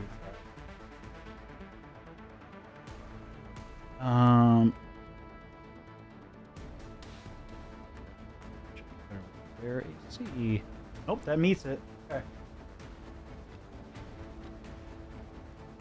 As you watch another claw come down against Billet, tearing hard into the metal form and catching purchase into their form, perhaps severing one of the servos in the arm.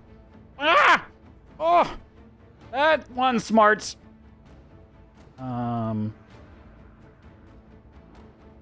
And then the beak is going to extend out towards you, Trash. Getting a 24 to hit. Oh my god, yes. That is going to be 8 piercing damage. Okay.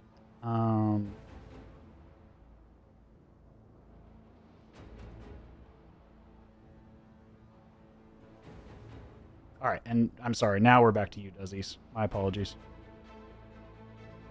No worries. I guess I'll step forward to this one. Share the space with Billet. Okay. And I will aim for center mass. Okay. Torso. You see that the largest portion of this creature is, in fact, the torso. The rest of these spindly appendages kind of move in these really awkward, either like twitchy bird-like nature, or this kind of twisted, emaciated, like the neck as it kind of swirls around in uncanny sort of ways. At one point, the top of the head completely turned 180 degrees, looking down towards you as you approach.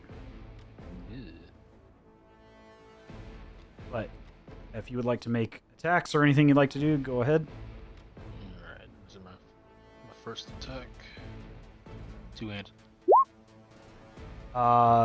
Fortunately, you miss wide as this creature ducks down and lands, and then the head almost extends up and stretches out almost to eye height with you as it looks you directly in the eyes.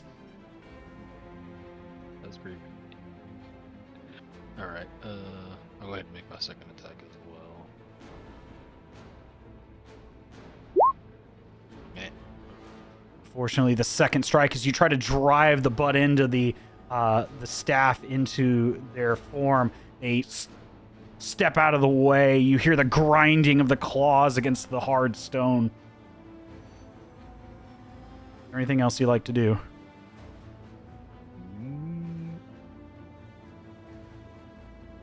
I'll use my bonus action to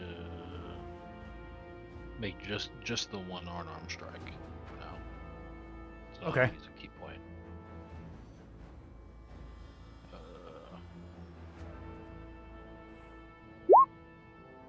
18 definitely hits this time as you miss the first two strikes with your staff. A bit of frustration as you come down. This time around, without much time to react, having dodged the second strike, you drive your elbow down into the skull of this creature. Go ahead and roll for damage. Okay.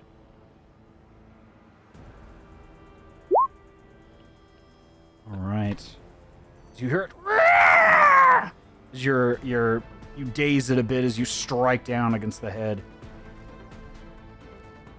And I will step back one after.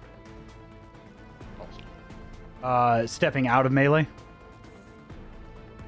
You know what? Never mind. Just asking. Actually, you know what? Hold on.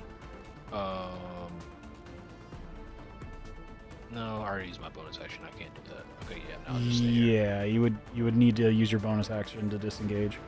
Yeah, we're good. Okay. All right. Trash, we are back to you. Okay.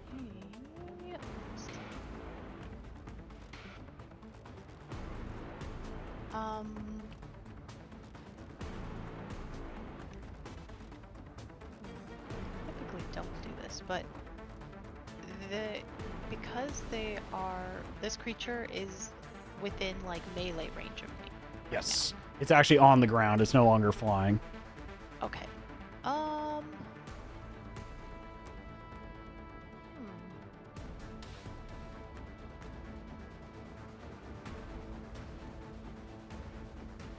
What the heck? I don't typically get to try this out, so I am going to try and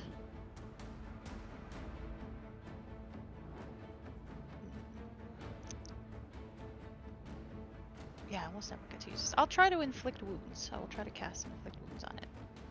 Okay. Let's see it. Okay.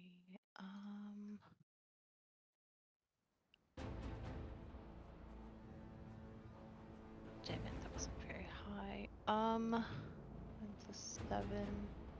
9 plus 7 is 16. 16 hits.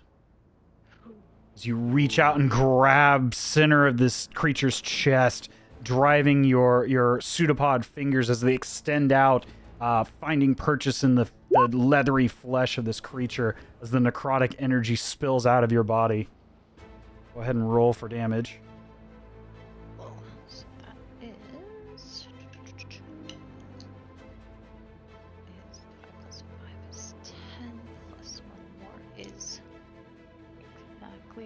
15 necrotic damage. 15. You feel it sear into the flesh as it already begins to draw out the moisture of this creature, even more so than this emaciated bird thing has already become. At 15 total? 15 total, yeah. As it cries out. This awful, awful screech. Yes, is there anything else you'd like to do? The other one is also on the ground in front of Panda and Floof. It's within 5 feet. It's just kind of hovering just above the ground. But yeah, it's within melee distance. Okay, yeah, Panda will try slashing at it again. Okay, let's see it.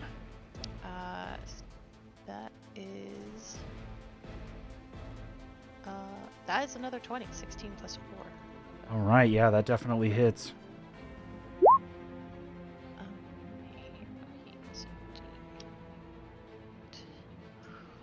That was a good roll, so that is 11 plus proficiency, so 10 damage total. In total. Another solid strike after the initial talons digging into your steel defender is now beginning to scrape away at this creature. As it digs out a hunk of dried, feathery flesh from this creature's shoulder. Is there anything else you'd like to do? Nope, that is my turn. All right, Floof, we are up to you. Seeing these horrendous, emaciated birds in front of you, screeching at you and clawing and trying to tear away flesh from you and your companions.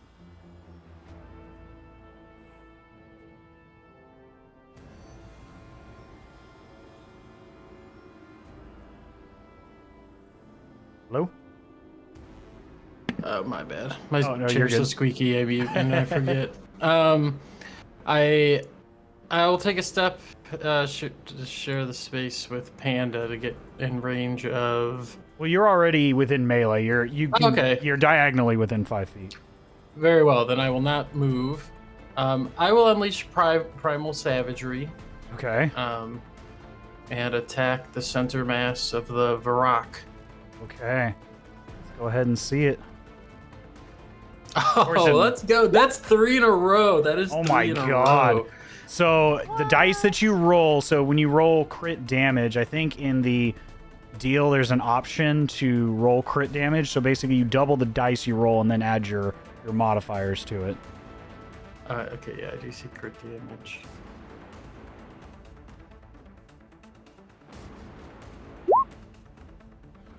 Ooh. 27 damage, please. Oh my God. I'm Ow. kryptonite. Holy. Oh, primal savagery indeed, as you release this horrendous cry into the still night air, as you bring down both of your sharpened claws, now extending out from your fingers, digging in deep into the chest of this creature as it... As you drive your hands into it, finding heated flesh below, a horrible, grievous wound. This creature is bloodied. Okay. I mean, that's all I can do, guys. Sorry. And for the record, it is acid damage if it matters. Okay. And good to know. Don't yeah, think that's it's relevant, it. But yeah, you're good. Okay. Right. Now to Billet as he sees you shooting forward. Let me double check something. This comes into play. Don't know if this affects their... Okay. That does not affect them because they have that particular feat. They have its ranged proximity to trying to use a ranged weapon does not affect them. As you just see Billet, just as he said, at point blank range, pushes up the rifle barrel directly into the chest of this Varrock and pulls the trigger. just barely hitting that one, but definitely doing the damage.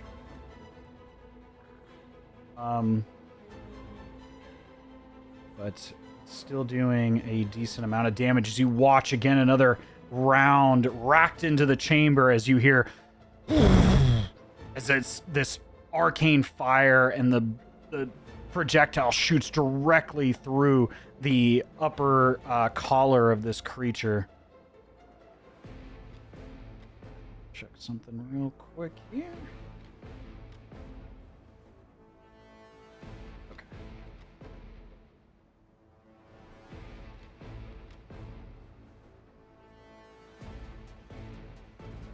Then you hear another, before he has to fully reload, you hear him spin the rifle in around his elbow in almost like a performance-like method, and you hear this as the firing mechanism. You see one of the rounds trash, just like what he had instructed you to make, come jettisoned out of the chamber as another is racked in, and he goes to shoot another round.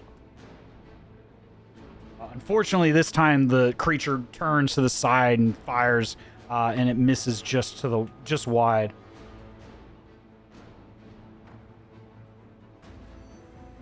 Let's see here.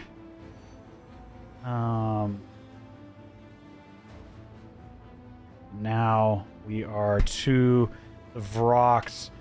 Floof, the one closest to you, after you dig your claws deep into this creature, as it just barely managed to pull away from the acidic the acidic liquid now trailing from its chest. It as it shakes back and forth, and you see this powdery dust extend out around all of you. I need a Constitution saving throw from everybody. As you begin to cough up this awful, what you realize are these tiny little spores coming off of this creature. Oh my god.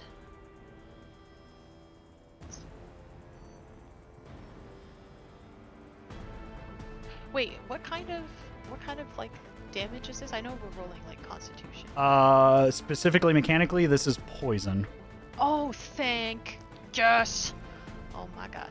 So yeah, if you have resistance to poison, you can roll with advantage. I have advantage against being poisoned, and I only asked because I rolled a 1 and a 20. Oh god, okay. And I was like, Okay, yes, then yes, you Oh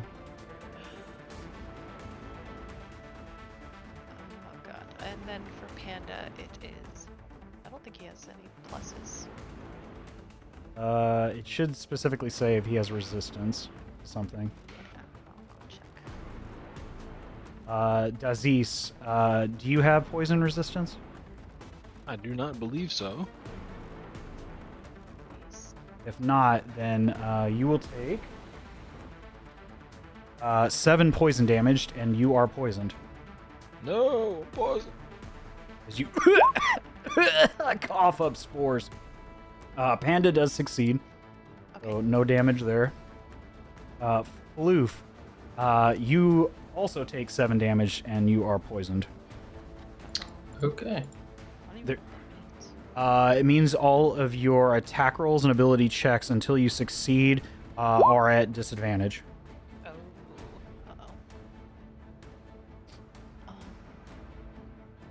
Uh-oh. But you can re-roll the save at the end of each of your turns. Okay.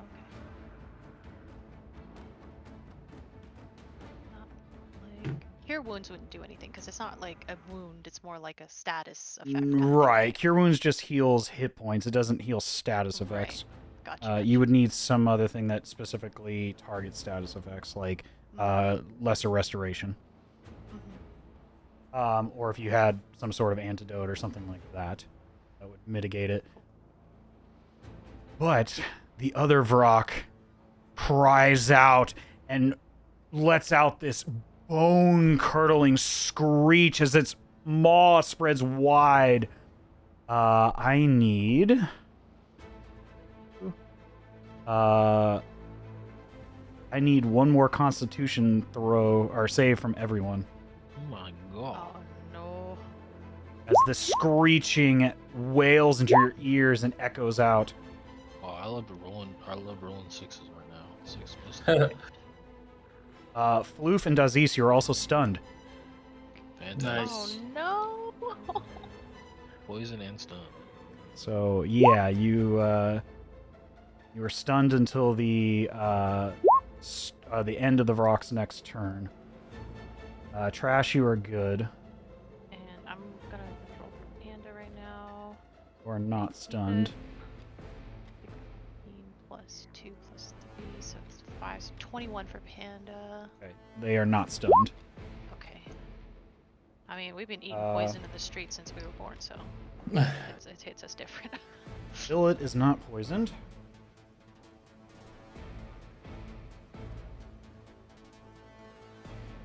And he's also not stunned. So he shakes it off. You hear the vibration in his metal form, but he kind of shakes it off like a small, dog, allowing the vibrations to exit his body and go into the ground, almost like a ground wire. Oh boy! Oh boy! We need to get these things out of here! But Dazes, we're here to you. You can go ahead and roll another Constitution save to see if you remove the poison. Alright. Fortunately, you are still poisoned. Come on, dice. You take 5 more poison damage. Oh no. How fun. And that is the end of your turn. I babbled nonsensically. Pardon me? That's all I can do is I babbled nonsensically because that's all You see your companion, Trash and Floof, Dazes, as he kind of racks his brain, and you see a little bit of trailing blood in the ears from the screeching echoing through his head, trying to right his equilibrium. But Trash, we are on to you. Okay. Dazes, are you hurting? I'm alright for now. Okay. You let me know, because then I can maybe at least like cure wounds or something. Okay. Oh, before I forget, can I get one more D20 roll from somebody? Oh God. You know what? I've rolled so bad recently. Let me. You're I can due. only can only go up from Shake here. it off, shake it off. Let's go. 19. There we go. I like that earlier, but okay. We'll see the outcome of that here shortly. All right. But I'm sorry to interrupt you, Trash. Go ahead. No. I will. Oh, jeez. I'm stressed. I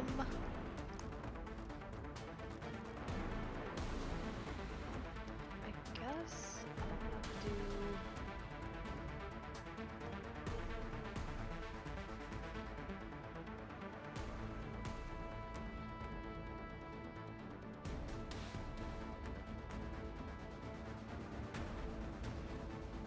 Dash, that's not quite what I want.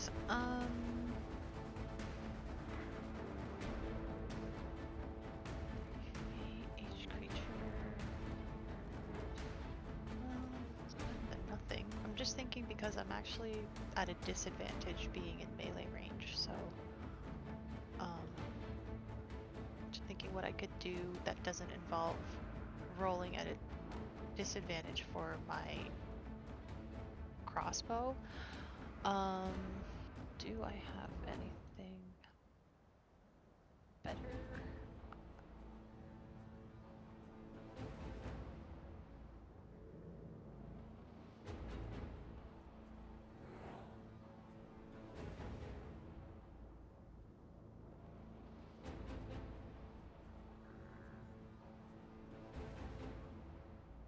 Yeah, it's not amazing, but I'll try to, if I could move like here, if that's possible. So I just want to. Yeah, you're still in melee. You just Yeah. you just can't exit its melee without provoking without opportunity. taking the opportunity. Yeah. So I'm gonna move there, and I'll try casting Tasha's Caustic Brew at second, Okay. and so it's in a line 30 feet long, 5 feet wide, in the direction that hopefully hits both creatures. Yeah, I would say So that they you just have can- to succeed on a dex save. All right. What's the DC? It's 15. The one closest to you gets a 17. Okay. The other one gets a natural 1, so he is covered Hey. in acid, I'm assuming. Yes. Okay, so, Um, and is that the start of his turn or the end of yours? What is it? Or end of their turn? Or do they have to use an action to get it off? Yeah, so a creature covered in acid will take 4d4 acid damage at the start of their turn, and then they do have to spend an action to scrape it off themselves. Otherwise, it'll just start kicking up at the start of the turn. Okay. All right. Well, we'll go ahead and resolve that. Is there anything else you'd like to do? That's it for me, and then Panda will continue his. Okay. I guess he'll just kind of continue his attack on the one that's closest. All right, let's see it. Okay. That is another 20 total to hit. Oof, yeah, solid strike against this acid covered. This rock is not having a good day compared to his buddy. And that was a plus.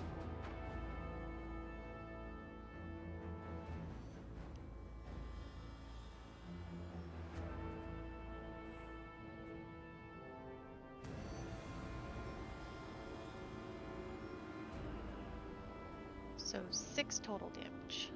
Okay. Another solid strike. This acid covered creature wails out into the calm night air.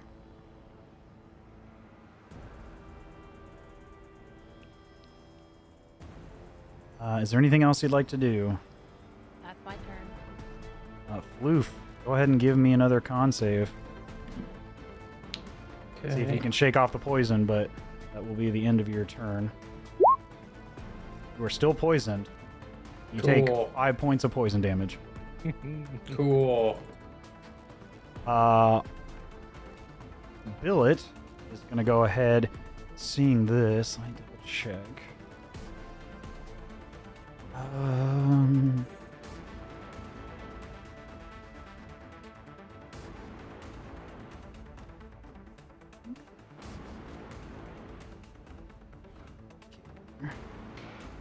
Yes.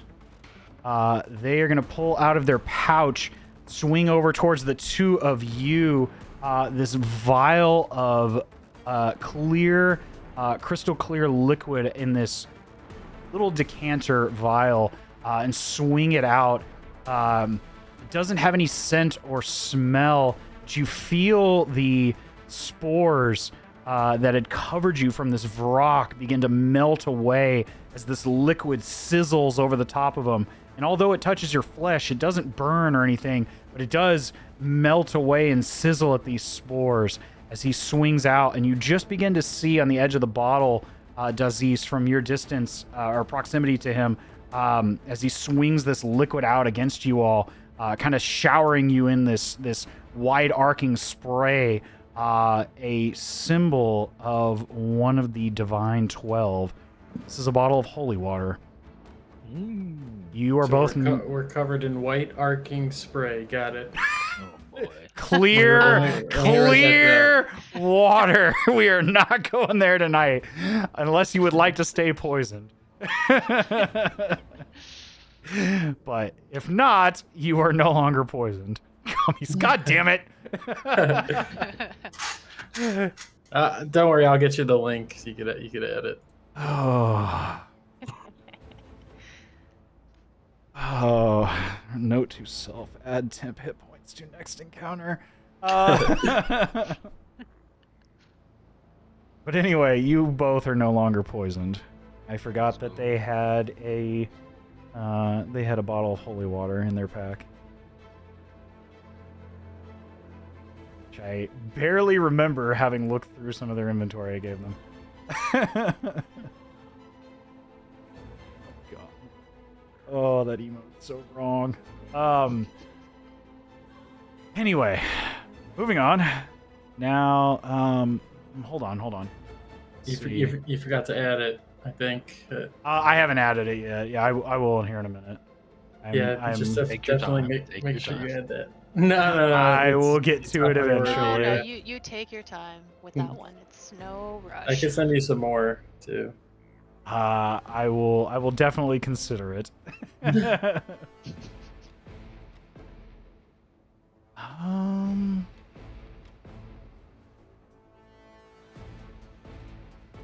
Yeah, Billet's gonna bonus action take the cunning action dodge, so he is going to do that. You know what? No, he's gonna cunning action disengage and try to get to a better vantage point at one of these higher rocks. As you hear him kind of clank over the top of these rocks, he's gonna move over just a little bit. But yeah, he's got some level in rogue. But now moving to the Vrox, back to them as they screech out. Can I get somebody to roll me a d6, please? Just a straight d6. I got you. Okay. Their spores do not recharge. Nice. Damn. Ooh, That goodness. would've I always like y'all having to roll the recharge rolls because it's more I like it. suspenseful that way. Like, why am I rolling these? Oh shit! I'm rolling for their recharge. Oh god. But yeah, the spores do not recharge. But this one here in front of you, Floof, is going to. You are still stunned, so it is going to, having stunned you, is going to take a couple attacks, or one at you and then one at Panda. Okay, could Panda now do They can, reflex? yeah. So now would just be a regular roll because he had advantage because Floof was stunned. Okay. So it'd go Nice. back to being a regular roll. Good looking out, because that would have been pretty brutal Thanks, otherwise. Panda. Whatever raccoon noise. That is still that's going to be a 22 to hit. Floof. What is it? 22. Oh yeah. God damn. That is going to be 9 slashing damage from the Talon. And Panda, Beak, is going to be a 24 to hit. Yep. Also 9 piercing damage. And then this one, you are no longer stunned, by the way, Floof. Nice. I'm not poisoned either, right? No, you're no longer poisoned because he threw holy water on you. Okay. The other one is going to... Ooh. Seeing you throwing acid at them is not real excited, Trash, so he's going to start with you with the talent. That's a 21 to hit. Yep. That is 11 slashing damage. Ooh. Okay. And then Dazes is going to reach back around with its long extendo neck and is going to try to pierce you. Righty. Only getting a 10 to hit, so definitely you dodge out of the way adeptly. All right. As we come back to the top of the round, I need one more d20 roll from somebody.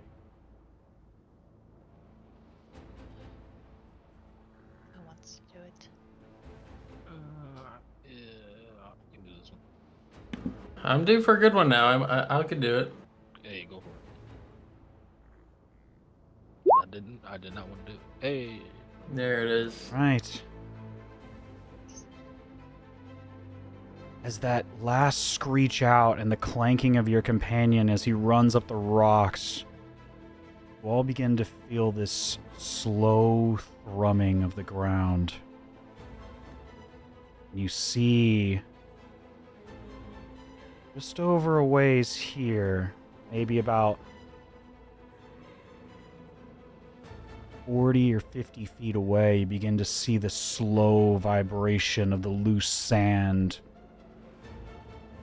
Almost like this reverberation, this thrum, as you again feel this sudden boom, boom, boom, as the sand begins to move in this rhythmic pattern. And you also begin to see the smaller rocks and loose stone around you begin to shake as it becomes increasingly more violent by the second, before you suddenly hear this loud as rock and sand and debris is flung in all directions as this massive cylindrical form jettisons itself out from the rock and sand. As a gigantic creature, teeth spraying out as rock and sand is jettisoned into the night air.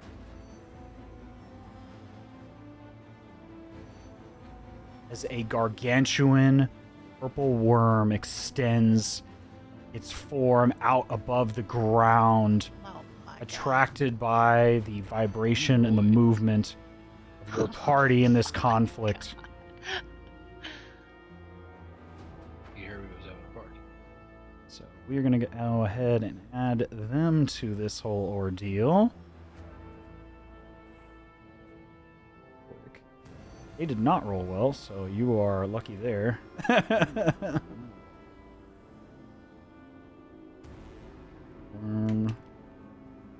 Infant.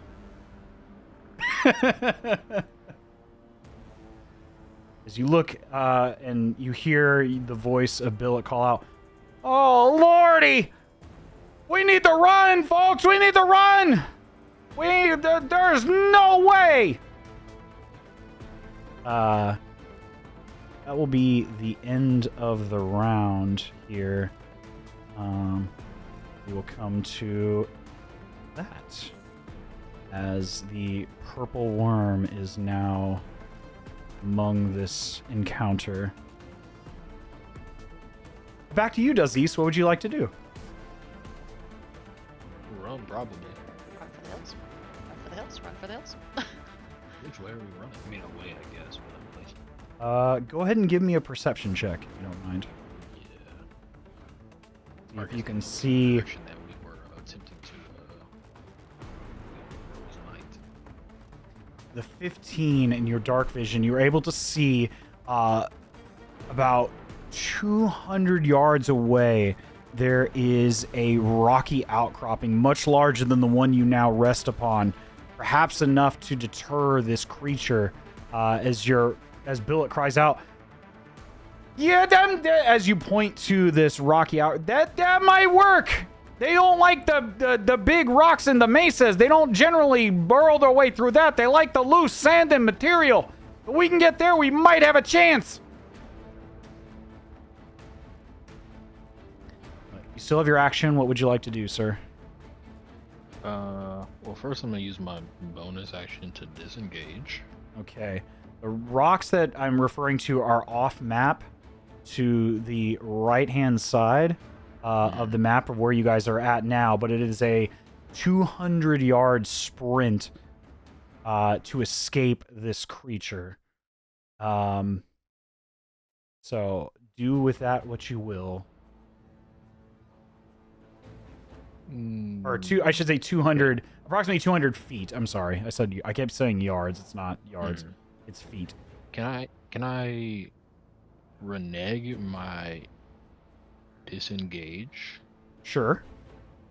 to instead use my bonus action to dash? Yeah, you can definitely do that. You'll take an attack of opportunity, but you can definitely do that. Yeah.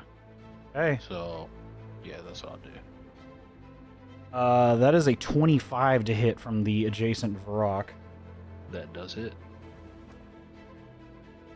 You take 13 points of slashing damage as the claw comes down across your back, digging in deep. That is a lot. Okay. They rolled pretty good on that one. Yeah. I'm using my bonus action to dash, and then my move action, obviously, I'm running. And I don't think my regular action, helps him to move any faster.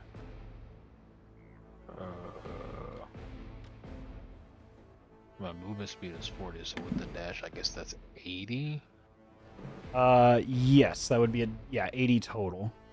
Okay. With your bonus action and then your normal movement, and you still have your action, so you could run again. So in total, you could do, you can, 20.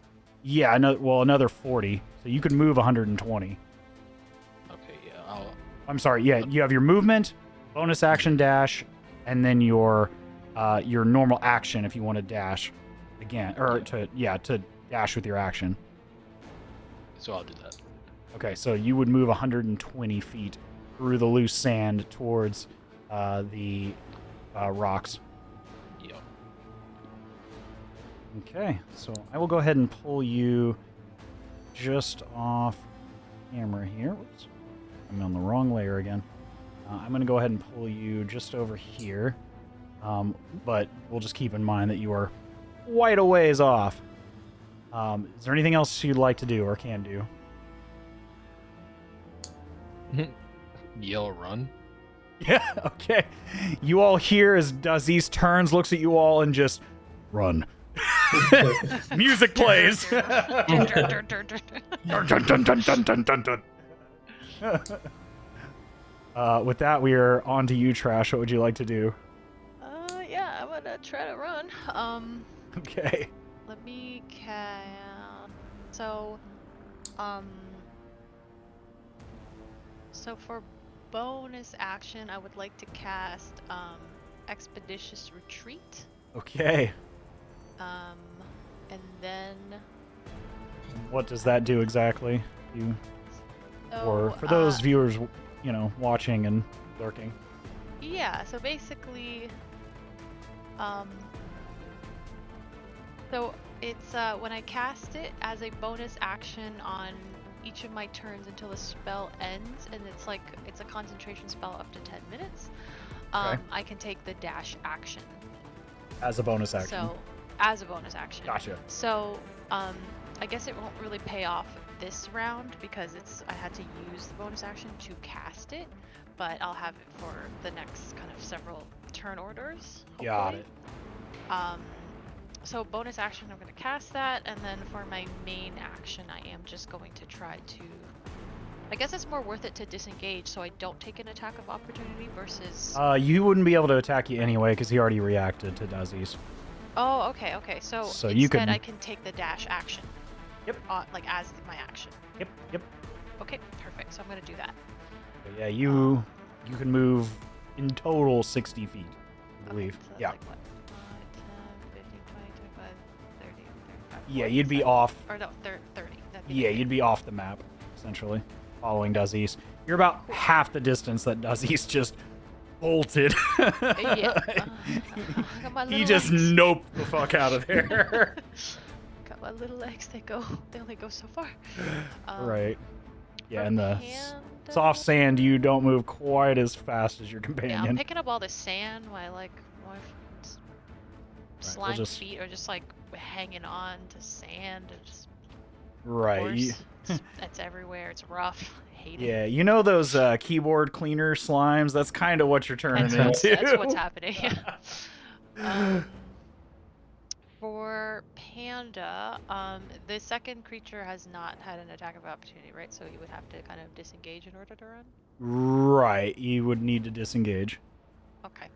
Or So, suffer the attack of opportunity. It's up to you. No, he's pretty low. I'll do disengage as a main action, and then he'll just run, and he has Okay. run of like 40 feet for him. So Okay, so he would be just off of the map here. So we'll just 15, 20, 25, do the yeah. same here, and then we'll do that. Is there anything else you'd like to do? I don't worship a deity, but start praying. No. I've never been a religious person, but I might be. All right. Now to you, Floof. Directly behind these two creatures, you see this massive purple worm erupt out of the sand and turn its sights towards your group. What would you like to do? I think that I'm gonna understand the seriousness of the situation and follow my team's lead and move as much speed as possible directly to the east, Right. accepting the opportunity attack. Okay.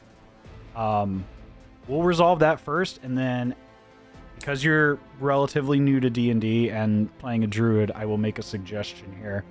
That Oh, like turn into like a cat or dog or something? Yeah, I thought something about with it, a but I didn't faster movement speed.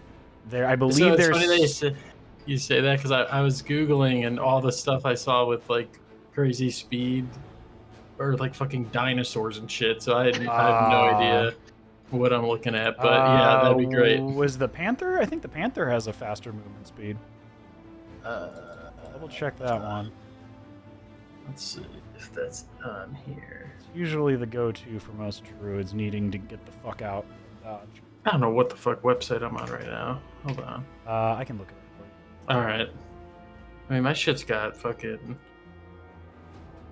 Platiosauruses, Pilosaur. I must be on fucking Dino D&D or something website.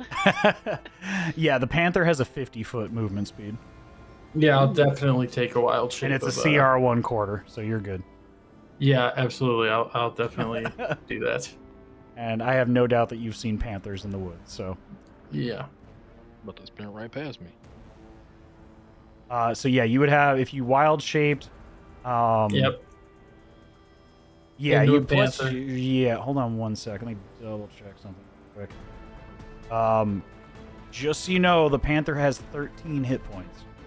So one strike could, if they hit hard enough, could definitely take you out of wild shape, though. So do you want to do that before or after trying to nope out of there? Well, Just giving you a heads up as I think a courtesy. I would recognize I'm stronger than the animal and use the wild shape after. So I will disengage and move away first. Well, if you disengage, that's your action. And then you would Oh. need a wild shape. Or is your wild shape an action or a bonus action? It is an action. Okay, so yeah, you wouldn't be able to do both in the same turn. So, you would need. I'll take the risk. I'm Okay. I'm panthering. I didn't think about that because they're both an action for you. Okay, Yeah. so you just immediately on all fours into this jet black panther, still maintaining your. Oh, while you're there, give me a concentration check for dark vision. I completely forgot about that. Oh sure. So just a Constitution saving throw. I completely forgot. We'll just okay. You're good. Yeah, I forgot about the. I should have been doing that every time you took damage, but I was not thinking of that. But anyway, you're noping out as a panther. I'm gonna go ahead and take a swing here. That is a 17 to hit. I guess that would hit the panther, huh? Yes, because you would use the panther's AC, which is a 12. Okay. So I'm gonna roll. I'm gonna roll above the board so you can see this. I'm gonna roll 2d6, which is what the claws are. And what's my HP? You have 13 hit points. Okay. I'm gonna roll 2d6 on the board. They have a modifier. It's 2d6 plus 3. Okay. So we'll see how this goes. Just want you to see it that I'm not bullshitting you. I appreciate that. All right, here. Let's see. 2d6. You are a lucky son of a bitch. That is 2 Let's 1s plus 3. So Go, baby. you take 5 points of damage, and you are still a panther as you nope the fuck out of there. I am out of there. I'm right. practically invisible in the dark. You with your movement, because you used your action to wild shape, you can still run 50 feet, so you can just barely get past Panda. Okay, I'm out of there. All right, you are off the board as well.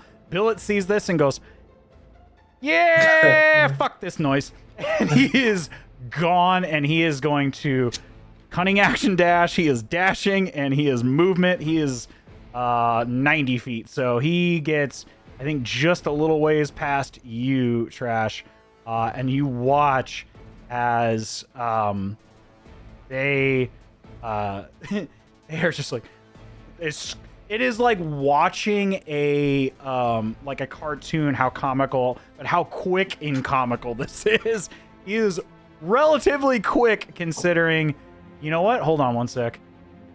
Now that I think about it, they're going to action surge and run some more. So they're going to catch up to you, Dazes. That's wild. You are watching the smallest creature of the group potentially just running like the Flash. Speedy Gonzalez over here. Yeah, it is straight up cartoony. I forgot they had action surge. I should have been using that earlier. But they are gone. But with that, the Vrox crying out, just now beginning to turn and seeing what their noisy behavior has wrought, as they are they're gonna try to nope out of here as well as quickly as they can. Yeah, trying to here. This one's gonna try to run this way. This one is gonna try to run that way. Go ahead and give me one more d20 roll. I will tell you right now, if it is above an 11, they're gonna go after the Vrox. 11 or up. If it's below 11, they're coming after y'all. That's a lot of pressure. You got a 50-50 shot here. It's kind of, there's more of you, so there's more reason to chase you, but at the same time, you're further away. If I don't get it, can I use my inspiration to reroll? I'll allow it, yeah. Go ahead. Oh god. 12. Okay. Go. All right. Vrox are getting the fuck out of there as quickly as possible. Unfortunately, let me see this purple worm. Ooh, yeah, they are gonna go after the Vrox, and this may end very poorly for them. Let's see, because they can get right up here, and they have a 15-foot reach.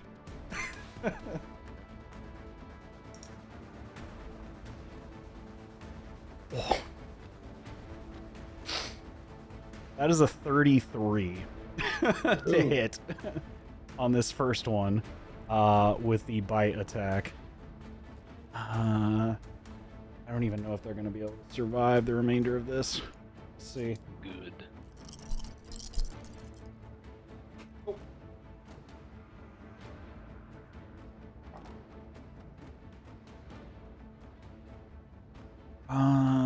Okay. They. Oof. Let's see. Ooh. Yeah, they gotta make a real good saving throw right now. So they do not make. As you watch the first Vrock just completely swallowed in the maw of this creature. Shit. One entire gulp completely down the gullet as it vanishes into the mouth of this purple worm. The second one, second bite. Yeah, no, that was a 28. Second bite.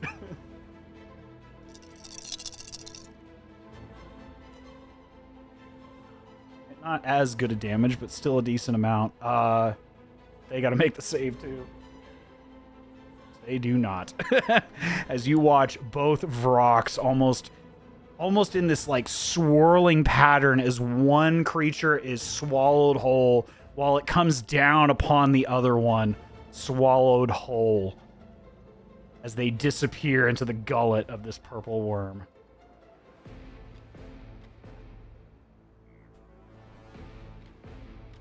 But they have not stopped there as the maw turns and looks at you all. No. Oh boy. And we are going to go ahead and back to the top of the round. At this point, you all, Dazes, you are about 80 feet away from this outcropping of rocks. What would you like to do? We're going to kind of theater the mind this because I don't have an extended map. We can't outrun this thing, right? Maybe we like stop moving so it can't detect us, or Well, what you remember from what Billet cried out was that they don't like to try to dig through the larger rocks and the mesas. okay. But they prefer the loose sand because they can move faster. Right now, you are in the middle of loose sand.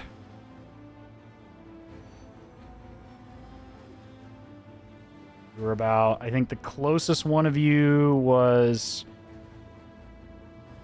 probably you, Trash, I believe. It was either you or... No, it would have been Floof.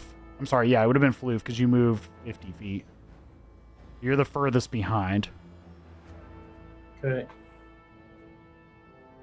You're about 2 squares off of the map to the right. Okay. So you're about...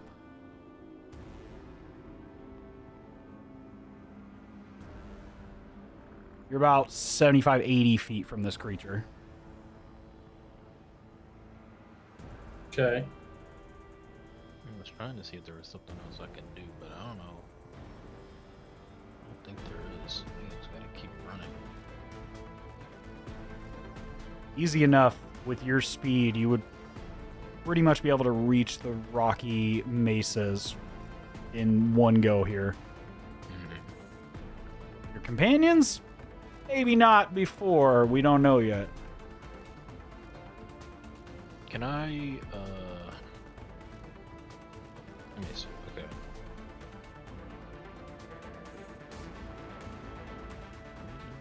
Far away too. I have to wait. Yeah, just to keep track. Let me write this down. So remember, you moved 120 feet. The 200. Billet moved 120 as well because he action surged and dashed again. Trash, you moved 30 plus 30 plus so 60, I believe. Am I right? I think I actually only moved 30, but now I can move like 60 if I'm not mistaken, because I cast Expeditious Retreat. Oh, and then that's right. But I did dash. Wait, so I did dash. Right, you did. Okay, so then it would be 60? Yeah, because you have your normal movement plus your dash, so 60. And then this Okay, yeah, next so round, you it could was move 60. 90. Okay. So yeah, 60. Panda moved. They disengaged and then moved 30? No. 40. 40. Is- 40. Okay, so they're furthest behind. Floof and Panda are the... Right, okay. Panda would be at the back of the pack. So approximately we have 2 people, Dazes and Billet are about 120 feet out. And then Trash, you and Panda and Floof are all within about 20 feet of each other.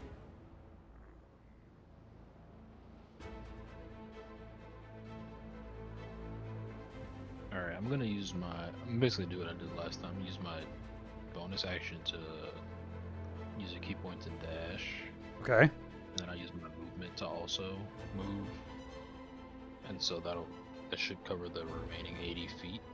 Yeah.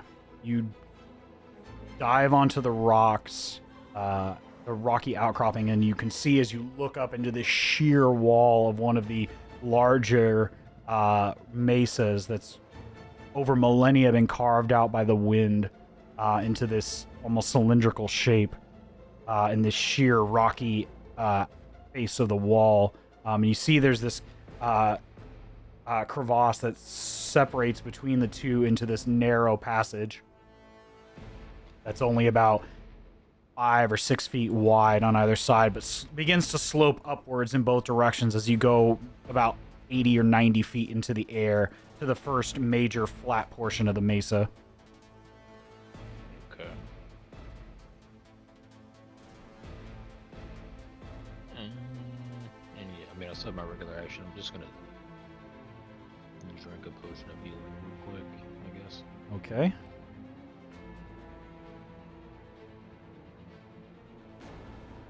Is that all for you?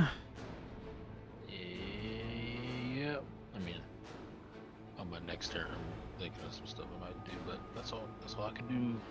That's all I can do right now. All right, Trash, we are up to you. Okay. About 120 feet away. Right. I can just keep running essentially, right? So I can. You can, yes. You would have in total, if you dashed, bonus action dashed, and your movement, you could move 90 feet. Okay. So yeah, I guess I move 90. Is that? Yeah, so trying to that do? would put you at about 50 feet away from where you see Dazes.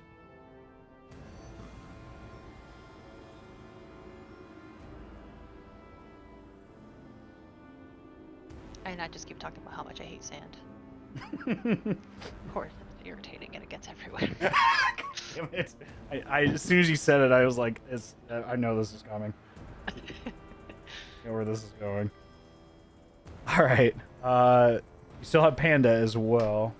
Yes, Panda will. I guess same thing, right? So he can move and then dash as his move Yes. or action, I guess. Yes, Yeah. it's So he's action. 40 and then I guess 40 again, so 80.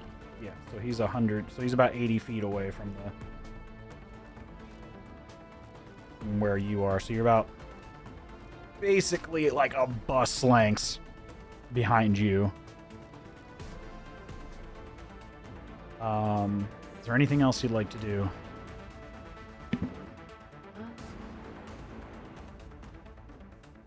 I think that's all of your specific resources. But Yeah, and I'm trying to think if there's anything that could help us, and I don't. Although, who's the most behind? right Who's the furthest? now it's Floof, but we're coming up to his action, and he has 50 feet of base movement. Okay, well I can help him along since we're just trying to run at this point. Sure. I can, I think, cast Vortex Warp. What's the range on Vortex Warp? If I choose not to do, if I save my action, instead I could, let's see, range is 90 feet. Okay. So you would definitely be in range, then you would subtract, you would be back 30. I'd be back 30. So you'd 'cause be I at took- 120. Okay. Or I'm sorry, 80, or approximately 80 feet from your destination Okay. instead of 50 feet. Okay. That's okay, because on, hopefully, knock on wood, my next turn I would be where I need to be. Okay. So I can cast it. It says magically twist space around another creature that I can see within range. They must succeed on a con saving throw, or you can just choose to fail, Right. in which case then you are teleported to an unoccupied space of my choice that I can see within range. So basically I would just like launch him forward. Yeah, you could essentially take him from 90 feet behind you to 90 feet in front of you. Yeah. You could move him 180 feet in a single go. Yes, I can. Okay. Dang. Well, there's one thing just to keep in mind here as well. So Floof, in total, on his next action, could have 100 feet of movement in the panther form, which would put him at 150 feet. If you move him, you could basically from where he's at now, where you're at, you could put him on the rock. Okay. Or you could put Panda on the rock. Essentially, it's either one. Oh, cause what's your movement as a panther? 50? 50. So if he 50 dashed, base. yeah. So in total, he'd have 100 feet of. Like, I guess. I could. Yeah, it's either whoever's like the furthest behind. So it's either between Floof or Panda. So Floof, if you're comfortable, It just seems like I'll be able to make it on my own. mad dashing it, then I'll cast it on Panda. Yeah. Okay. I'm letting y'all know just mathematics because we're doing this theater of the mind. If we had a bigger board, I would not be as gracious, but because this is kind of all conceptual. So yeah, you cast this on Panda and you watch as a hole sinks below the sand as they kind of fall into this hole haphazardly before they are mid-sprint launched into the rocky outcropping right into your lap, Dazes. As this angry robotic raccoon is just slightly terrified in your lap. I try to calm it down by betting. Aw. With that, we are back to you, Floof. What would you like to do? Swiftly in the night, with my black fur shimmering from the stars, I continue my graceful dash to the Right. rock. You All never right. look so graceful. So that puts you at 150 feet. So 50 feet from the rocky outcropping. So you watch Trash as this jet black, slender, muscular panther comes running past you in this process as you cast Vortex Warp on your Steel Defender. Is there anything else you'd like to do, Floof? Can I cast spells while in wild shape? No, unfortunately. And you Okay. also, if you're moving 100 feet, you would lose that either okay. way. But not Okay. while you're wild shaped, no. Good to know. Then no, I will not be doing anything else. All right. At the same time, you watch Billet just again continue this mad dash cartoon run so fast, so much so that he hits the rock and goes fucking ass over tea kettle into the crevasse right in front of you, Dazes. Almost hitting you in the face as he comes just sailing wildly into the darkness in between the two halves of the rock. I had him roll a dex save, which he rolled a 2. As he ran for fucking dear life. But so that puts them on board, and that puts so we have Crash at 120, and we have, or I'm sorry, 80 feet from the rock, and we have Floof about 50 feet from the rock. You watch now the Vrock's completely removed from the situation here. We'll just ignore these fuckers.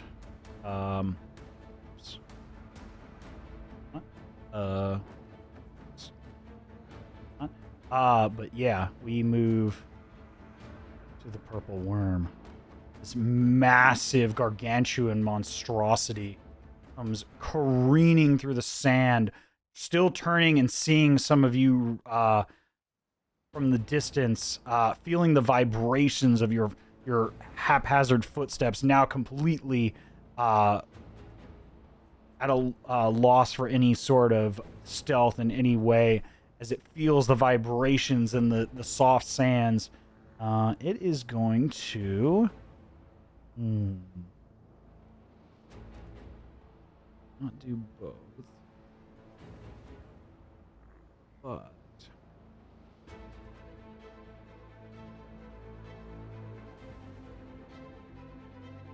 you watch as the maw descends down again through the sand as they splash almost like water spraying this debris all over the place as it descends down. Just as it goes down below the surface, you see this spiked hooked tail on the opposite end as it disappears below the sand. And you look back, Trash, as you're the closest to it when it descended down. At this point, getting a brief sigh of relief before about in total it moved, dashing and moving about 110 feet. It was about 40 feet back at the time here, but at this point in time you see it is about 25 feet behind you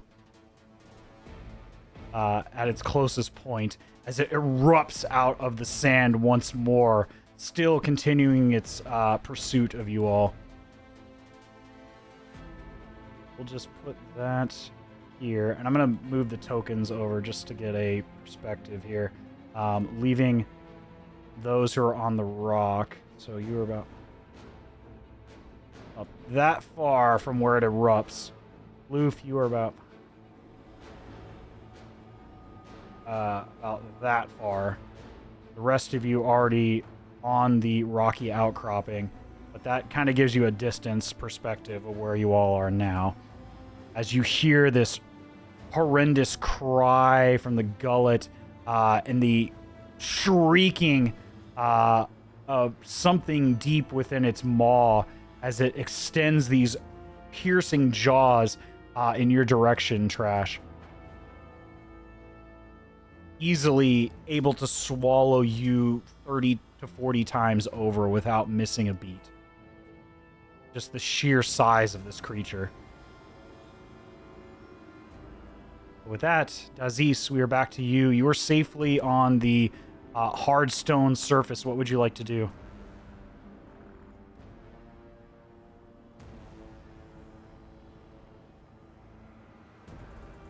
Hello? Sorry, I was muted. Oh, no, you're good. I kind of want to try throwing some stuff into the sand to maybe like disrupt the like tracking vibrations, like throw off the trail a bit.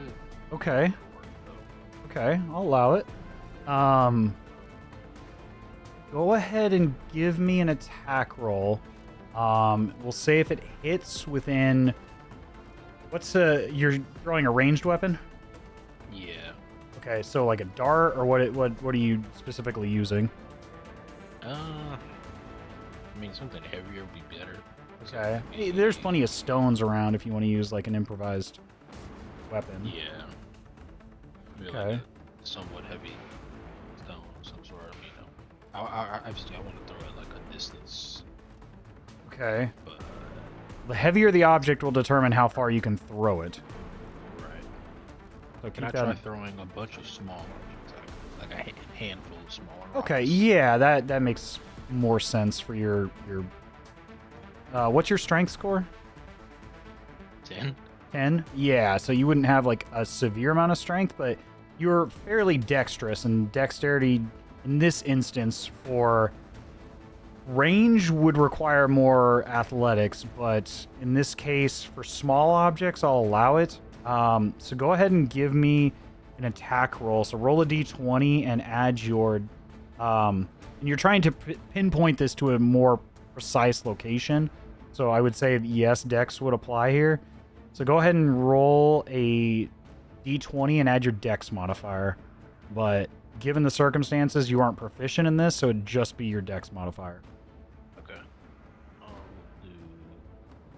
And judging by the accuracy of it, will determine what happens next.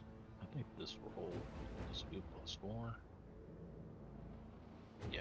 An 18. Yeah, you are pretty precise where you're trying to place this handful of stones, getting it away and trying to detract from its senses as the vibrations of the falling rocks kind of mimic the footsteps of a creature closer by as you land it between Trash and the purple worm, but a little off to its left as it pursues through the sand.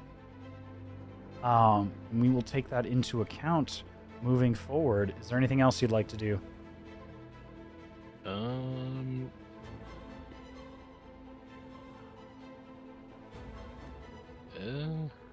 Maybe, I guess not. Can I use my bonus action to do it again? Yeah, you can certainly try. Alright. Yeah, maybe in like on the opposite side. Sure. Or yeah, that's what I would be attempting to pinpoint it, I guess. Okay. Alright, let's see. Oh no, that did not work. With a nat 1, you throw it almost directly beside Trash. Oh my god.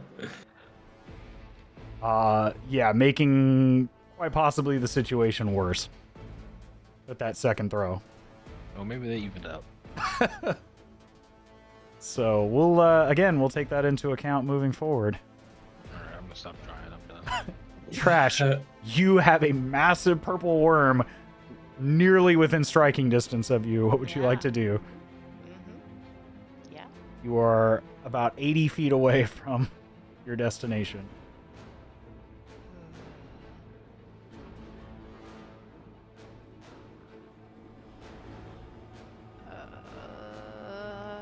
I mean, I still have, because I haven't like been attacked or anything, so I still have my my dash. You do have your dash, you do have expeditious retreat, and you do have your normal movement. So I think you have 90? Yeah, so because if I move, I dash, and I take dash again, then I should have 90. Right. And I was 80 away, or I'm further You were away? 80, yeah. Okay, so so just enough to get to the rock. okay, so that's it, right? I just run. Yeah, you come running through. Go ahead and give me a dexterity saving throw as you bolt over this to this hard surface and try to come to a graceful stop. Oh Lord, that was a 7. 7. You also go ass over tea kettle into the crevasse, and it's like watching somebody throw gack through a thin wall. As you hit on two sides and sort of splatter over the top and spread out over the top of Billet in this strange, semi-grotesque yet oddly comical, like I said, just Three Stooges moment. All right, but you are noped out of there. Floof, you are 50 feet away. Your panther self, not even bothering to look back at this thing. Nope. I am continuing in stride to the hopeful safety. All right, yeah, even with just your normal movement, you could reach the rocky outcropping. Is there anything else you'd like to do, as this creature doesn't seem to be wanting to stop?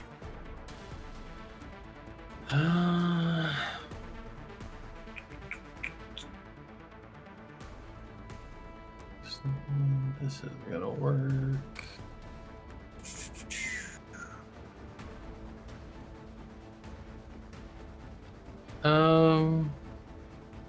I'm gonna wait it out and see what happens for a moment. But I will say, be quiet to everybody. Okay. You all watch as this massive purple worm, a bit deterred by the movement of the stones thrown by your comrade, turns and turns again by the secondary, and also feeling the foot strides and the falling just against the edge of the rock as it careens towards the rocky outcropping, as if not to stop, as its maw opens wide, hoping to catch anything that might be remaining. And in doing so, as it opens wide, piercing jaws, attempting to snap over the top of any of those exposed on the rocks, just over the edge of the sands. But as it does, you all hear a sudden as a barrage of arrows comes sailing down from overhead in the shadows, careening towards this creature. Give me one moment. I gotta roll a lot of d20s.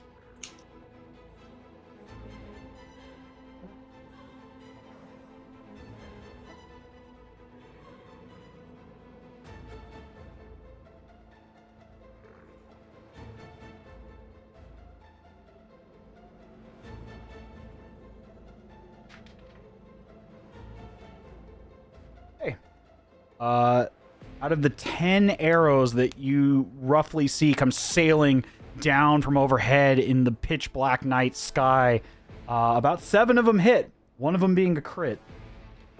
So I got a lot of d6s to roll here. I think it's a d6 or is it a d8? Hold on. Hold up. Nope, those are d8s. I have a lot of d8s to roll. Oh boy.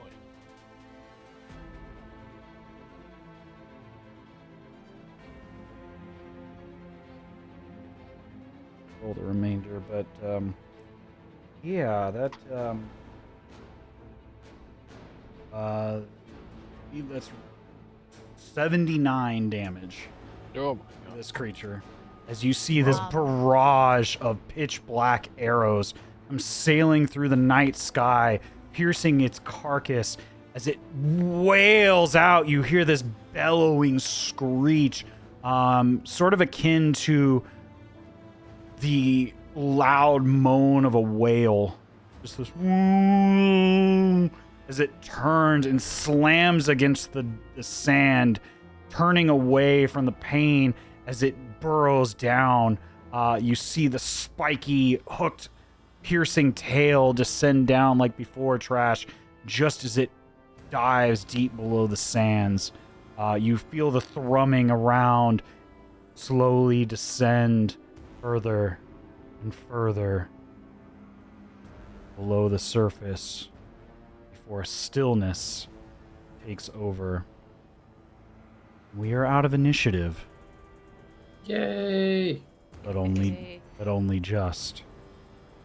As you hear another group of wings from above. Oh my god. This set far more graceful, more precise, deliberate. Like the difference between a hungry vulture and a precise hawk in the evening sky. At first, you don't even see, all you do is hear. Which of you has dark vision? I do. Okay. I also do. I have it spelled. You have on. a spell. And I don't believe Billet... no, they do not. Even with your dark vision, you hear the descent of these wings, but you see nothing. Even as these wing falls sound like they're within mere feet of where you are. You see nothing, but you suddenly all feel the pointed edge of a tipped arrow all around you. Before a sudden spark, you hear the strike of flint as a torch in a feathered, taloned claw lights up, and all around you, you see the piercing avian eyes of 10 Aarakocra, all of them bows drawn, pointed directly at you.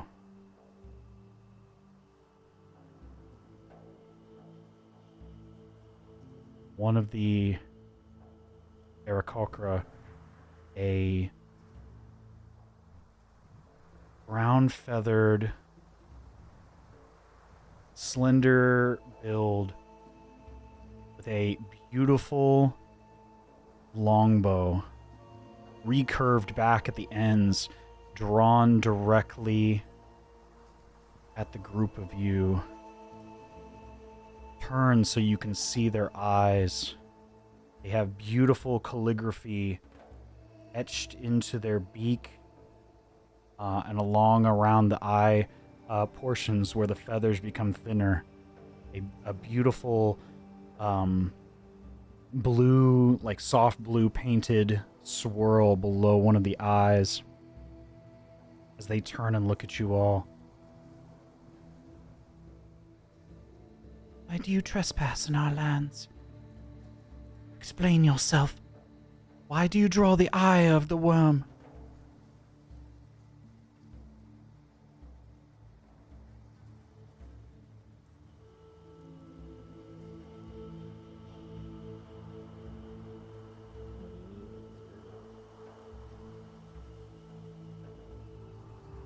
I'm still in Panther form, and I look to Dazes and trash. I look at Dazes because I think I treat him as our I'm not leader. the people person. I look at Dazes because I see him as our de facto leader.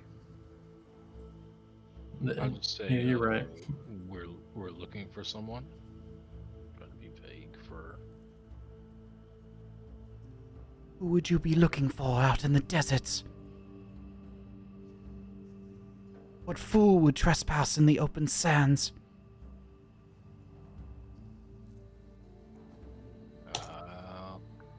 Give him a name, because I'm not trying to get stabbed. Bronze dragon born by the name of Gamil. I do not know this Gamil.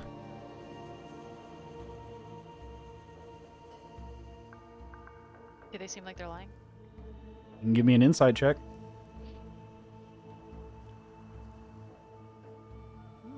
That wasn't terrible. Let's see. What's my insight like? Oh, nothing. 15 total. 15?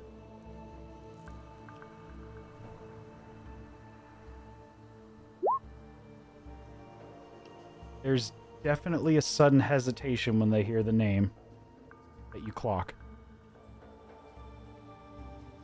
Okay, could I just say,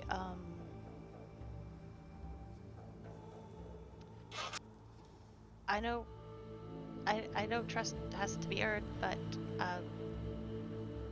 I promise you we're not here to hurt him. We're friends, for lack of a better term.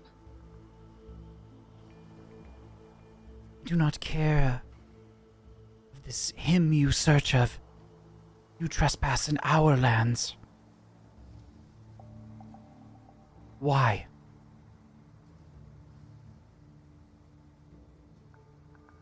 What makes you think you are welcome here?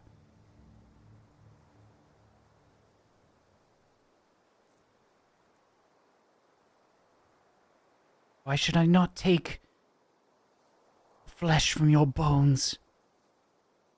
Why should I not take the moisture from your bodies?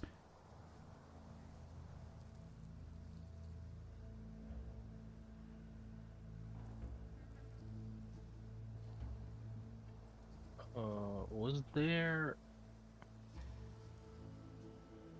I don't know if it was from Master Leopard or from Billet, but was there some? I feel like there was at some point some like instruction on how to like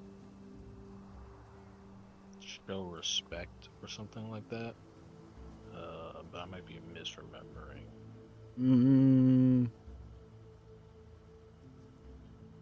Not necessarily Go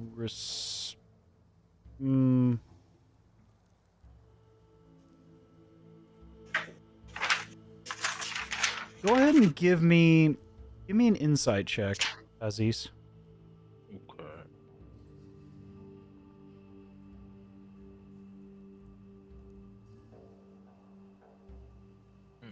Nat 20 plus A 4. nat 20.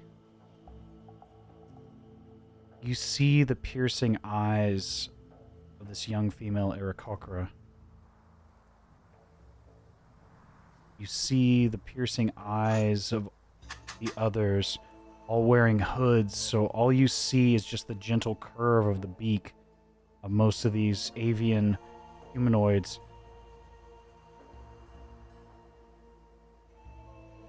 A lot of them stare at your the weapons you carry, the stance you take,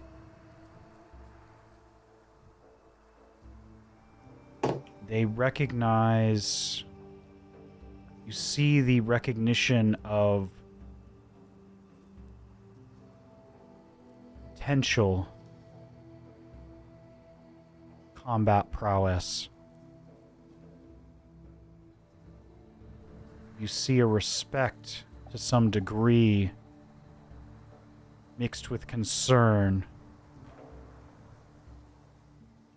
You see that trust is clearly not given to the weak amongst these individuals.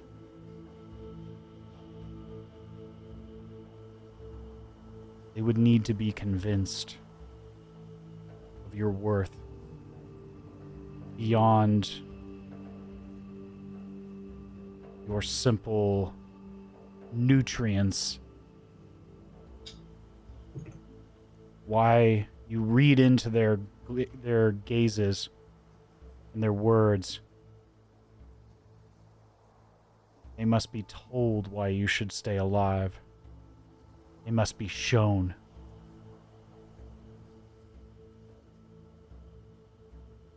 You see it in their gaze.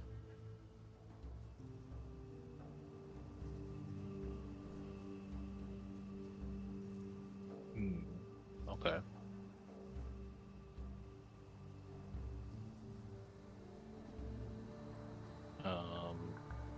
I mean, how much space do we have around us? Because I know they're surrounding us. But, like, how close are they? Like, most at this distance are within 10 to 15 feet of you in various positions, enough that they can draw their bows. The one speaking to you is not much more than they are just outside of your melee. 6 or 7 feet away.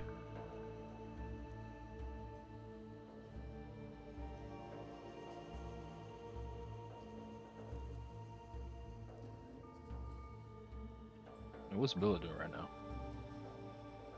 Billet's trying to right himself as he, at the moment you all came careening in, both him and Trash went, ass over tea kettle basically into the crevasse as they're trying to right themselves. The both of you would have fallen prone at that point. So at this point, you're just beginning to right yourselves.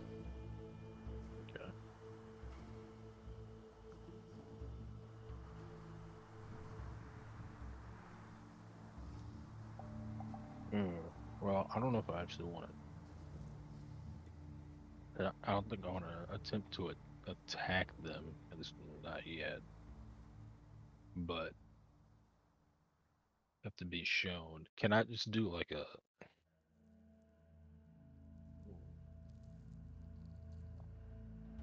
If you guys got any suggestions, let me know. But just do like a I don't know, like a show of strength kind of thing, and do like a sort of like a combination to like show martial prowess, that kind of thing. How do you go about this? I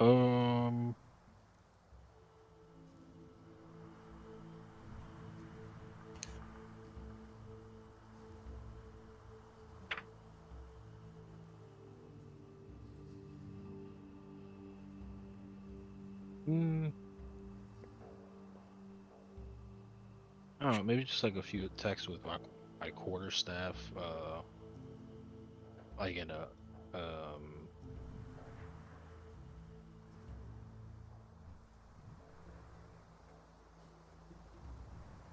with like a flurry of blows at the end, maybe. I don't know if Are you doing it into the air, or are you targeting someone? Yeah, I'm trying to decide whether I want to do it into the air or like actually attempt it. like attempt like an actual attempt to attack. As you're thinking this through, female Alcalcara steps closer. You see the glint of the arrowhead piercing you. You see, with that insight roll, the dead seriousness of their eyes. If you don't strike, they will. Alright, let's go. Okay. Give me, how would you like to, Start off, I guess. yeah. What are you doing?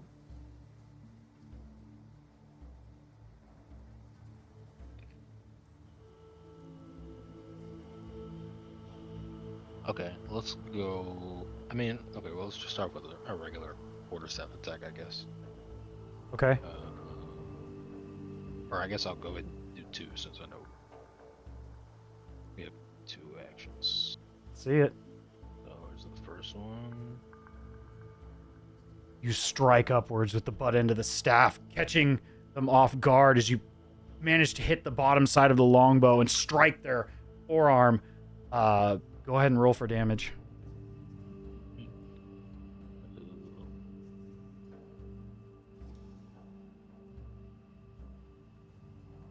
I guess. Okay. Enough of a strike that you catch them off guard. It's still your turn. What would you like to do? I'll follow up with a second attack. Okay.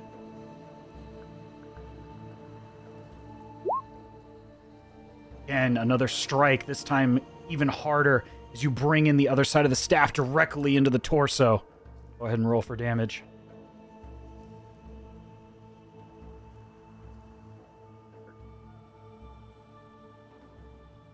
Alright, 8 damage there.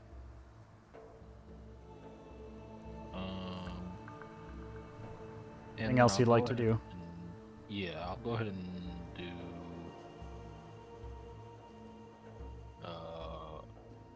flurry of blows Okay. as well with my bonus action. So there's the first one of those. Oh, that's a miss. Yeah, the first flurry blow, she rights herself just as the palm of your hand comes in for a strike. Go ahead and make your second. And then make my second one.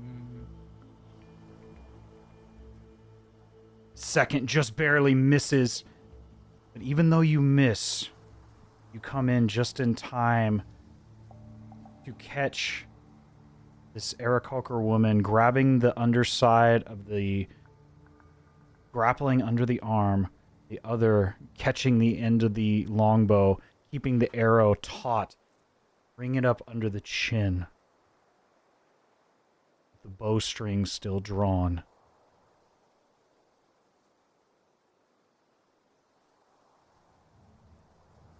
As you hold a life in your grasp, what do you say?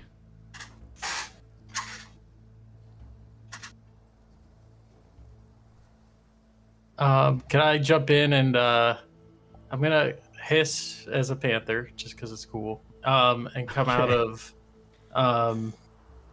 Go ahead and give me an intimidation check, and you can have advantage because of your Okay. panther form. Hmm. 12. You hear you let out a guttural growl, not the most intense, but enough that you cause a bit of a shudder among some of the individuals closer to you as they respect you and give a bit of distance, but keep the bowstrings drawn towards you, but also looking over as the one seemingly in command is being offset by your companion. Crash, as you begin to recover and you see this transpire, what are you doing? I mean, I don't really have too much context for this, right? Because I was just kind of trying to get my bearings, and all of a sudden I just kind of see this. You see yourselves being surrounded stubble? by these bow-wielding, dark individuals that are barely lit by a single torch. Were it not for this single light source, those that you see just barely at the back almost vanished, even despite your dark vision, vanish into the night air. As if your dark vision is nullified by some means.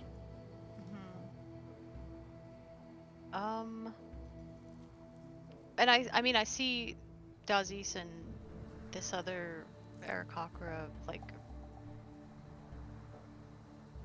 kind of get into it, right? So Yes.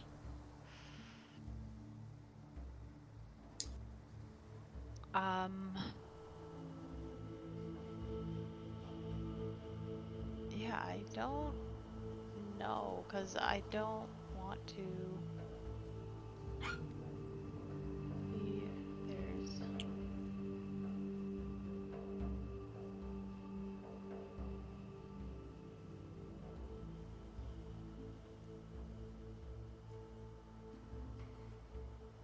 Am I close enough to Dazes or not quite? I would say you're about 20 feet behind where the two of them are. Okay.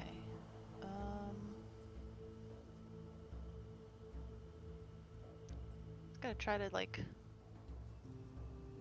cast something to try to like help him, but a lot of this stuff requires me to be within range of like not glancing, but I have to be able to like touch him, so I Okay. don't think that's gonna quite help out. I mean, I don't know. I guess I just I also prepare myself because in the event that it looks like they are going to attack us, like there's not much I can do, so I guess I just draw my crossbow. I like ready up as best as I can in the event that it turns into like a hostile interaction, like a scuffle. Okay. With me seeing that, and I don't know, maybe recognizing that, or my primal instincts from the woods, and seeing that we're clearly outnumbered and in a situation where we can't win, I want to come out of my panther form to my normal form, and I don't think we're technically in initiative, but regardless, as a bonus action, could I cast Healing Spirit onto Dazes and the Aarakocra and say, we know fight. As you cast Healing Spirit on the two of them, watching the healing energies and the healing arcana drift over the two of them, go ahead and give me a persuasion check with advantage. As you come out of your wild shape and immediately cast healing magic. Oh, God.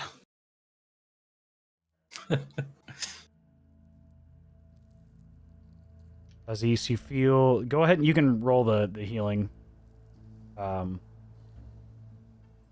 If you want to, on the two of them. Okay. Let's see. While you're doing that, Okay. You watch as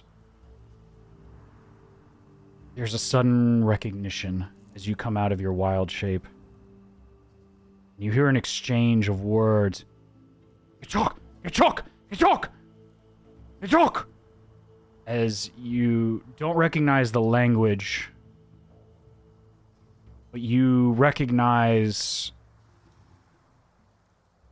a recession of hostility. As the bowstrings go a bit looser, some of them falling down, pointed to the earth.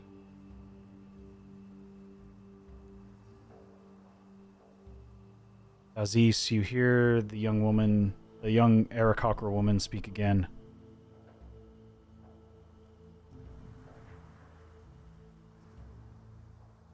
You travel with the spirited one.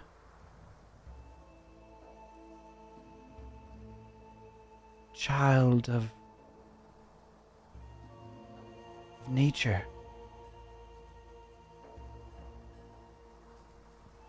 We were too brash.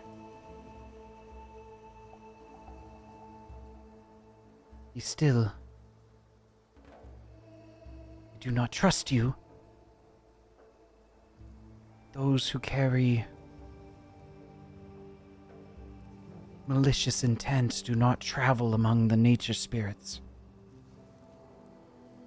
You feel as she releases the tension on the bowstring, letting it sort of cock to one side as she slowly slips away from your grasp, disengaging and kind of in a swift motion stepping away, but not in a way that isn't a threatening advance towards you.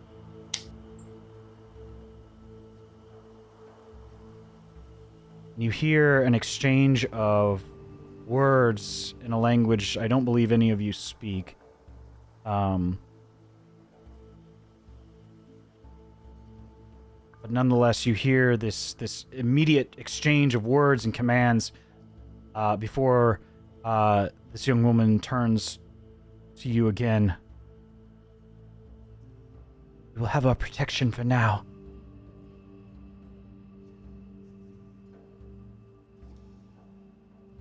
Our leader will decide what to do with you, to judge your trespass on our lands. But for now, you have our protection.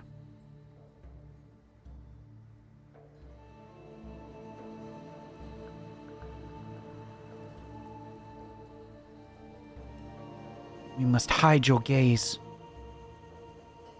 as you come with us. If you refuse, we will kill you here. You must not see where we take refuge.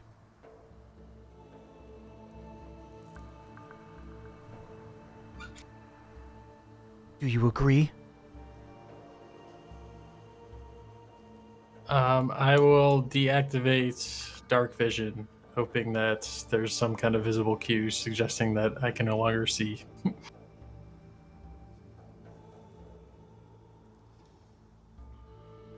Trash. And not. Dazes. Yeah, I'll also nod and I guess cover my eyes.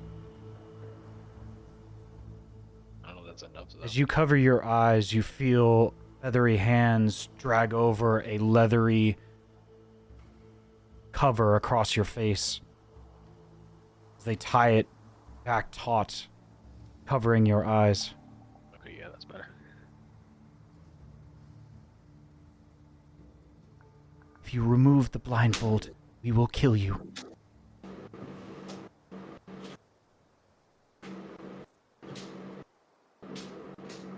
You watch as Billet does the same, putting away his weapon as he puts up his tiny hands and, nods slowly as another blindfold is slung across the front of his entire face area.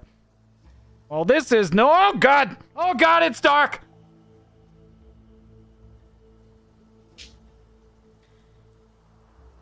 Trash, you feel as a presence approach from behind you as another blindfold is slung across your eyes, or where the semblance of where your eyes would be in your form. Do you resist? No, I think I, have to just trust in my group and that we are making the best choice here. So I do not resist. As the blindfold is slung over your face. Another Dazes, you feel a presence just behind you before final blindfold is slung across your eyes. Do not struggle.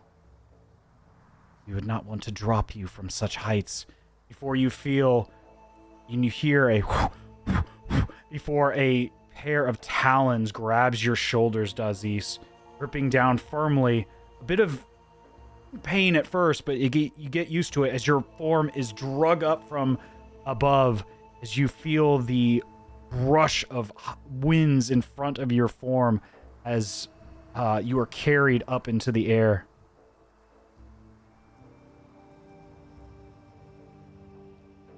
Trash. Slowly you feel another, as well as a pair of talons dig in to your form a bit deeper than your companions, given your but as you feel the tension, you sort of seize up and solidify a bit, just as you are pulled up again as well into the air, into the dark night. The same as you hear, oh God, as you hear your companion billet drag up. Floof, you hear a pair of wings as you are caught around your upper arm areas, as two individuals have to work in unison to carry you up into the air. It is a bit slow of a process, but you two are picked up high into the air swiftly. You feel brushing breeze of the night air blow past you as all you hear is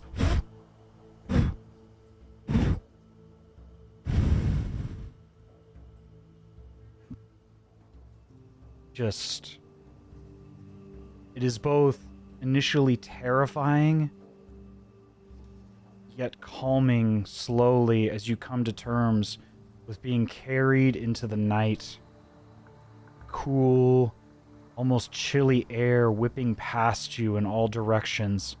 Uncertain of your destination, your direction, as you feel yourself, your body turned as your impromptu Aarakocra pilot carries you off into the night towards who only knows. And we'll end things for tonight there. Interesting. Why do I always feel like we're gonna die in this campaign? Isn't that every D&D campaign? No kidding. You don't feel like you're gonna die. That's just checkers. Oh God. I thought I was gonna get killed when I was running away from the thingy, the V-Rock in Panther form. That was gonna get me. Oh, I also forgot to say, you all have reached level 6. Ooh, now we're talking. Let's go.